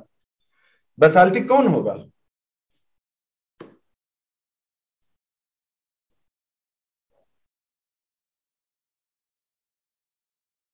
ठीक है, आप लोग समझ रहे हैं, यानी बात आप समझ रहे हैं। कुल मिलाकर बात यह है कि ये जो बेसाल्टिक ओशियानिक क्रस्ट है ये भारी है तभी तो नीचे है, और वो जो है ऊपर है कॉन्टिनेंटल क्रस्ट हल्की है, ये लेस डेंस है। तो ये लाइटर है, ये डेंसर है, इसीलिए जब ये आपस में कहीं टकराने की स्थिति आएगी तो जो भारी है वो नीचे बैठ जाएगा, वो नीचे की तरफ बैठता जाएगा। ठीक, इस चीज को समझ। जब इनवेरिएबली, ये नियम है, ये इसका कोई एक्सेप्शन नहीं है, जब कभी भी दो प्लेट्स में आपस में इस प्रकार का कोलिजन होगा तो जो भारी प्लेट है, डेंस प्लेट है, वो हमेशा नीचे की तरफ जाएगी। ठीक है, तो क्या आप इस बात से इत्तेफाक रखते हैं? जो चीज यहां पर अभी लिखी हुई है मैं इसको बड़ा करके दिखा देता हूं। पहला है डाइवर्जेंट के बारे में, दूसरा कन्वर्जेंट के बारे में, और तीसरा ट्रांसफॉर्म के बारे में। क्या आप इत्तेफाक रखते हैं कि जो डाइवर्जेंट बाउंड्रीज होती हैं, यानी ये देखिए डाइवर्जेंट बाउंड्रीज आप देख रहे हैं, जो डाइवर्जेंट बाउंड्री होती है वहां पर नए क्रस्ट का निर्माण होता है, क्या ये सही है? नए क्रस्ट का निर्माण हो रहा है और ऐसे खिसकते जा रहे हैं, हाँ सही है। जो कॉन्वर्जेंट बाउंड्री है वहां पर जो ओशियानिक क्रस्ट होती है वो नीचे धंसती जाती है और टूट फूट के मेंटल में मिलती जाती है। क्या ये बात सही है कि कॉन्वर्जेंट बाउंड्रीज पर जो ओशियानिक क्रस्ट है उसका डिस्ट्रक्शन होता है, उसका विध्वंस होता है? ये बात भी सही है, अच्छी बात है। तीसरी चीज, क्या आप इस बात से सहमत हैं कि जहां पे ट्रांसफॉर्म बाउंड्रीज होती हैं, ना कोई लड़ रहा है ना एक दूसरे से दूर जा रहा है, बस स्लाइड किए जा रहे हैं, जहां पर ऐसी स्थिति उत्पन्न होगी वहां पर ना तो क्रस्ट का निर्माण होगा ना कोई विध्वंस होगा, बल्कि सब कुछ जो है वो जैसा है वैसा ही प्रिजर्व रहेगा? क्या ये बात भी सहमत है आप? ऑलराइट।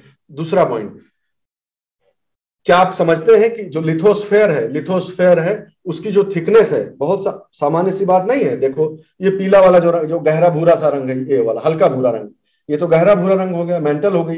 ये जो रंग है, क्या ये बात सही नहीं है कि जब निर्माण यहां हो रहा है तो यहाँ इसकी पतला होगा और जैसे जैसे इकट्ठा होता जाएगा, भारी होता जाएगा, इधर मोटा होता जाएगा? ये बात भी आप समझ रहे हैं, थिकनेस जो है वो यहाँ पर कम होगी और इस तरफ ज्यादा होगी। बिल्कुल सही बात है। नेक्स्ट पॉइंट, जहां भी डाइवर्जेंट बाउंड्रीज होंगी, एक दूसरे से दूर जाती हुई बाउंड्रीज होंगी, वहां पर किस प्रकार के स्ट्रक्चर का निर्माण होगा? यही आपका यूपीएससी का प्रश्न है, अगर मैं ठीक से समझता हूं तो पूछा जाएगा ये कि निम्नलिखित में कौन से स्ट्रक्चर्स ऐसे हैं जो डाइवर्जेंट प्लेट बाउंड्रीज के द्वारा बनेंगे या उनके आसपास पाए जाएंगे, यही सब चीजें पूछी जाती है। ठीक है, तो जो रिजेस हैं, RIDG, ये आप इसको याद रख लीजिएगा कि रिजेस जो है या जो रिफ्ट, अगर ओशियन में है तो उसे रिज कहते हैं, और अगर जो है जमीन फट रही हो, सुने नहीं थे अभी हम लोग क्या पिछले जब पढ़ रहे थे कि जो है अफ्रीका का जो हॉर्न है उसके ठीक बगल में जो वैसे भी रिफ्ट वैली तो बनी ही हुई है, वहां पर वो फट के जो है वो टूट के अलग हो रहा है। याद आया? पढ़े थे, जो न्यूज आइटम भी आप लोगों को पढ़वाया था मैंने करंट अफेयर्स के तौर पर।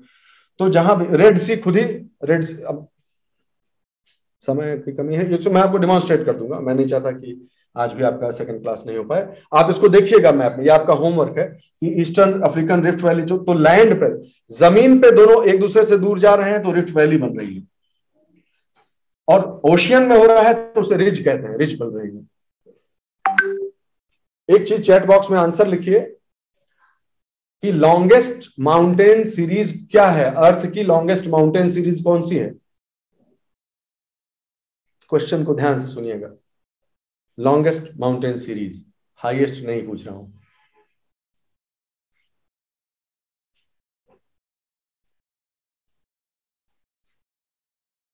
चलो थोड़ा बहुत पढ़े लिखे हो, ठीक ठीक, अच्छी बात, यही है वो मिड ओशियानिक रिज जो है, मिड ओशियानिक रिज को जो सबसे लॉन्गेस्ट चेन जो है वो मानी जाती है, हजारों किलोमीटर में है। ठीक है, तो इसीलिए क्वेश्चन को हमेशा ध्यान रखना, ऐसे गलती हो जाती है। पूरे अर्थ की लॉन्गेस्ट माउंटेन रेंज पूछी जा रही है, सरफेस की खाली नहीं पूछी जा रही है। ठीक है, अगर आप ओशियन और लैंड मास दोनों को साथ में लेंगे तो लॉन्गेस्ट जो है मिड ओशियानिक रिज बनेगी, आप समझ सकते हैं। ठीक है, ये भी आप समझ गए भाई। फिर क्या हुआ, अगली चीज क्या है, अब आइए कन्वर्जेंट वाले पे।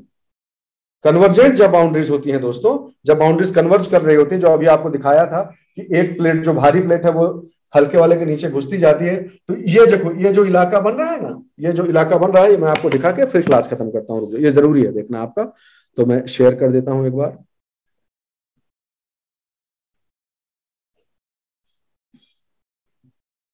यहीं पे हम ढूंढ लेते हैं।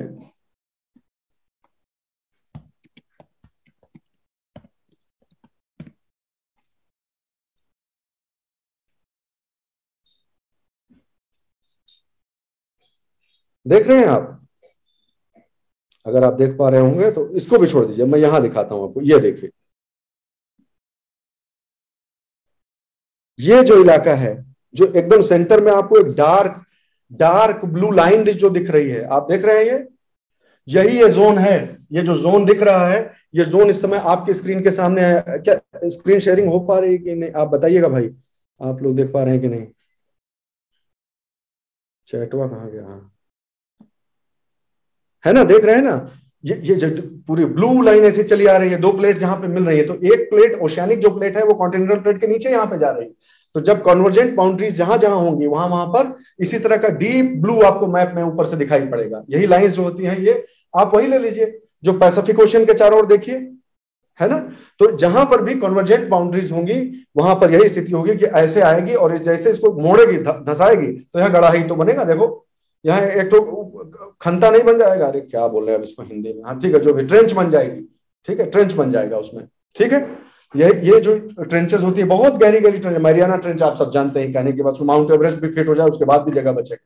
ठीक है, तो मैरियाना ट्रेंच हो गई, कुरिल ट्रेंच हो गई, ये सब उसके एग्जाम्पल हो गए। ठीक है, अच्छा भाई, ठीक है, और कुछ इसमें कुछ और लिखा, ये सारे एग्जांपल्स देखिए लिखे हुए हैं। तो कोई पूछा कि वोल्केनो चेन्स नाम के जो स्ट्रक्चर्स हैं एल्यूशियन वाले, एल्यूशियन आइलैंड जिन्हें कहते हैं, वो किसके फलस्वरूप बनेंगे निम्नलिखित में से? तो पता चला उसमें वो दे दिया, ऑप्शंस दे दिए कि convergent boundaries, divergent boundaries, transform boundaries, none of the above. तो आपको मालूम होना चाहिए, ये देखिए अपने आंख के सामने है, प्रत्यक्षं किंग प्रमाणम। आप देख लीजिए कि जो एल्यूशियन आइलैंड्स की जो चेन है वो कहां बनी है, किसके किसके अलोंग बनी है, साथ साथ जहां पर ये कन्वर्जेंट बाउंड्री है, प्लेट जहां पर है उसी के साथ साथ देखिए एल्यूशियन आइलैंड्स की पूरी चेन बनी है। Do you get my point now? Should I understand कि आप जो है इस चीज को, ये डाइवर्जेंस काहे लिख रहा है मयंक? प्लीज एक्सप्लेन, मुझे समझाने में कुछ कमी रह गई हो तो बताओ, मैं वापस बताता हूं। शायद तुम कन्वर्जेंस ही कहना चाह रहे थे। यस, तो ये कन्वर्जेंट प्लेट बाउंड्रीज से रिलेटेड स्ट्रक्चर्स हैं। तो ये जो मैंने अभी अभी बताया आपको, उसमें आपके काम की सबसे महत्वपूर्ण चीज क्या है कि किस प्रकार की बाउंड्री, पास आने वाले, दूर जाने वाले और रगड़ जाने वाले, इन तीनों में क्या क्या इसके प्रभाव होते हैं, ये जरूर याद रखना है। इससे सवाल आए तो छोड़ना नहीं है, इसको करेक्ट साबित करना है। अब ट्रांसफॉर्म बाउंड्रीज में बताइए। अच्छा, ये भी तो समझ सकते हैं आप कि जहां पर दो बाउंड्रीज एक दूसरे से लड़ेंगी, वहां पर ऐसे, जहां पर ये उससे एग्जाम्पल, ये देखो आपके सामने ही है, कुछ कहने की बात ही नहीं है। ये देखिए, ये जहां पर मुड़ेगी तो ये वाला जो पार्ट है उसमें सिलवट नहीं आ जाएगी, सिलवट नहीं आ जाएगी, नीचे भारी सी चीज जो है अंदर घुस रही है, तो ये वाला हथवा जो हमारा सिलवट ऐसे ऐसे चादर पे जैसे वो नहीं पड़ जाती है सिकुड़न, तो वैसा नहीं हो जाएगा। तो इसीलिए जहां पर कॉन्वर्जेंट बाउंड्रीज होंगी वहां पर जो कॉन्टिनेंटल क्रस्ट का पार्ट है वो अक्सर फोल्ड माउंटेन्स में डेवलप हो जाता है। आप समझते हैं, जैसे इंडियन प्लेट वहां से अंटार्कटिका से टूट कर आई, चलते चलते चलते चलते कहां आकर लड़ी, एशियन प्लेट में, और एशियन प्लेट और इंडियन प्लेट के बीच में क्या बना, सबडक्शन। जहां पर सबडक्शन हो रहा है वहां पर एशियन प्लेट के ऐसे मुड़ जाने से क्या बना, अपना हिमालय बना। इसी प्रकार एल्प्स जो हैं, एल्प्स पर्वत भी वहां बने, इटली जो है वो ऊपर लड़ा, तो फिर क्या, एल्प्स का निर्माण हो गया। Is that understood? तो जितने भी फ्योल्ड माउंटेन्स हैं वो किसके परिणाम हैं, कन्वर्जेंट बाउंड्रीज के परिणाम है। वोल्केनो चेन्स बन रही है, किसके परिणाम है? कन्वर्जेंट बाउंड्रीज के परिणाम हो सकते हैं। ठीक है, फिर अब ऐसे ही जितने भी हैं, जो ट्रेंचेस हैं, ट्रेंचेस कहां बनेंगी? कन्वर्जेंट बाउंड्रीज पे। लेकिन मैं बोल दूं रिज कहां बनेगी, तो तुरंत तुरंत कान खड़े हो जाने चाहिए। नहीं, रिज रिज बोल रहे हैं ना, रिज तो दूर जाने वाले पे बनती है। ये डू नाउ अंडरस्टैंड? इस तरह से एकदम क्लियर होना चाहिए। ठीक है, अब लास्ट वाला देख लीजिए कि ये ट्रांसफॉर्म बाउंड्रीज में क्या बनता है। इससे भी कुछ बनेगा क्या? ट्रांसफॉर्म बाउंड्रीज से भी कुछ बन सकता है क्या? अच्छा ये बताओ, भूकंप इनमें से किसमें आएगा? ये तो पूछना ही भूल गए। इन तीनों में से भूकंप किसमें आएगा?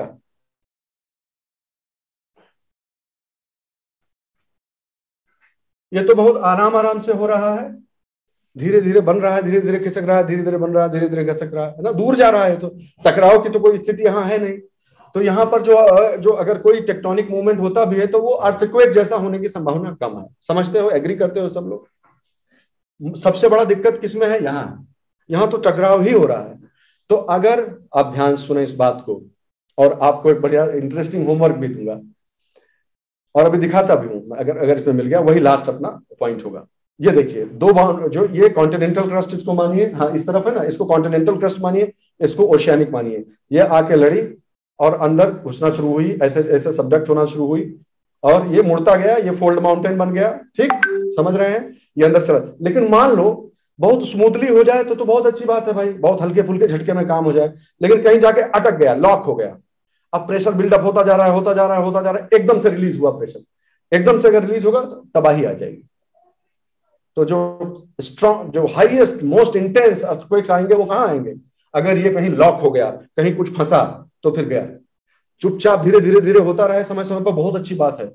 इसलिए कहते हैं ना कि यहां पर बहुत समय से अर्थक्वेक नहीं आया है भैया, अब हो सकता है कभी भी आ जाए। ऐसा क्यों कहते हैं? क्योंकि अगर वो एनर्जी रिलीज होती रहे तो बहुत अच्छी बात है।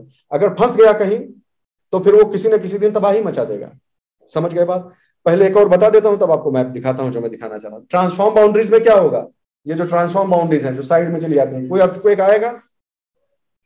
नॉर्मली बहुत हल्का सा, हल्की सी चीज होगी वो, क्योंकि इसमें टकराव नहीं है। रगड़ने में जो थोड़ा बहुत अगर हो जाए तो हो जाए, लेकिन अगर ये प्लेट्स भी किसी कारण से लॉक हो गई और फिर एकदम से झटका छूटा तो भी अर्थक्वेक आ सकता है। लेकिन सबसे खतरनाक अर्थक्वेक्स यहां आएंगे। और लास्ट चीज अगर इसमें दिख जाए गूगल मैप में,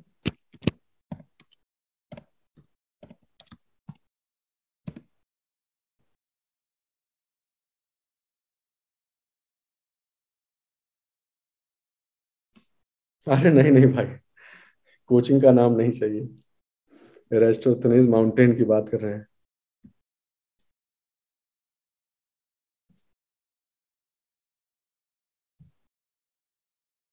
wow, wow, it is visible. मैं आपको जो बताना चाह रहा हूं उसको समझें आप। नीचे अफ्रीकन प्लेट है मेरे दोस्तों। ये जो एरेस्टोथेनीज माउंट है, इसको कैसे समझोगे बताएं? समझ लो कि ये वाले हथवा मां, ये जो मैं समझाना चाह रहा हूं, हाँ तुम समझो, इधर देखो सब लोग देखो।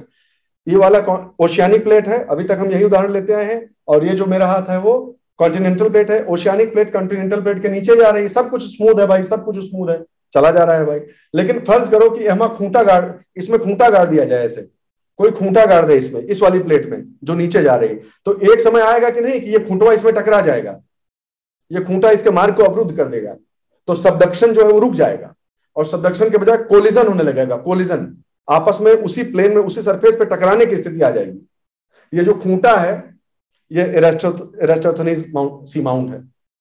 जो जो अफ्रीकन प्लेट ऊपर जो यूरोपियन प्लेट के नीचे जाना चाह रही थी, तो जब तक गई तब तक गई, उसके बाद ये खूंटा आके जो है नीचे में गाड़ दिया।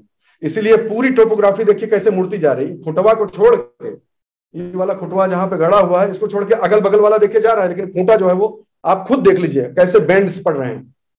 You understand my point? ये क्यूरियस केस है। नहीं नहीं, कैल्डेरा वेल्डेरा का यहाँ कोई लेना देना नहीं है, जबरदस्ती का गड़बड़ करने की जरूरत नहीं है इसमें। ठीक है, यहाँ कैल्डेरा वेल्डेरा का कोई कहीं कुछ लेना ही देना नहीं है। That is related to volcanic activity. I am not even talking about that. I am talking about simple physiographic transition. This geologic transition of one plate beneath the other plate is being obstructed because of a structure that has developed here, and that structure is the Eratosthenes sea mound. African plate European plate के नीचे properly नहीं जा पा रही है, वहां जाकर रुक गया है। इसको जो है वो what it is called, some jump करके कुछ इसका नाम मुझे अभी ध्यान नहीं, मैं आपको बता दूंगा। तो ये जंप कर गया, जंपिंग टेक्टोनिक्स या ऐसे कुछ बोलते हैं। तो ये वाले को छोड़ के, और जब कभी होगा तो फिर एकदम सही होगा और फिर मैसिव अर्थक्वेक आएगा। Understood my point? तो इस प्रकार से तीनों तरह की बाउंड्रीज, कन्वर्जेंट, डाइवर्जेंट, कन्वर्जेंट और ट्रांसफॉर्म आप समझ गए, उनसे बनने वाले स्ट्रक्चर्स आप समझ गए, विश्व के मानचित्र पर उनके एक एक दो दो उदाहरण आप देख लिए। अब जब ये पीडीएफ आपको प्राप्त होगा तो फर्दर रिसर्च आप थोड़ा बहुत कर लीजिएगा इस प्लेट टेक्टोनिक्स को। अगर आप, ये सब आपके सिलेबस का डायरेक्ट पार्ट है, कभी भी इससे कोई भी क्वेश्चन आए गलत नहीं करना है, जबरदस्त इसमें हाईएस्ट स्कोरिंग आपकी होनी चाहिए मेंस में, और प्रीलिम्स में भी क्वेश्चन छूटना नहीं चाहिए। ओके, बाकी का हम बाद में करेंगे। गॉड ब्लेस एवरीवन, जय हिंद।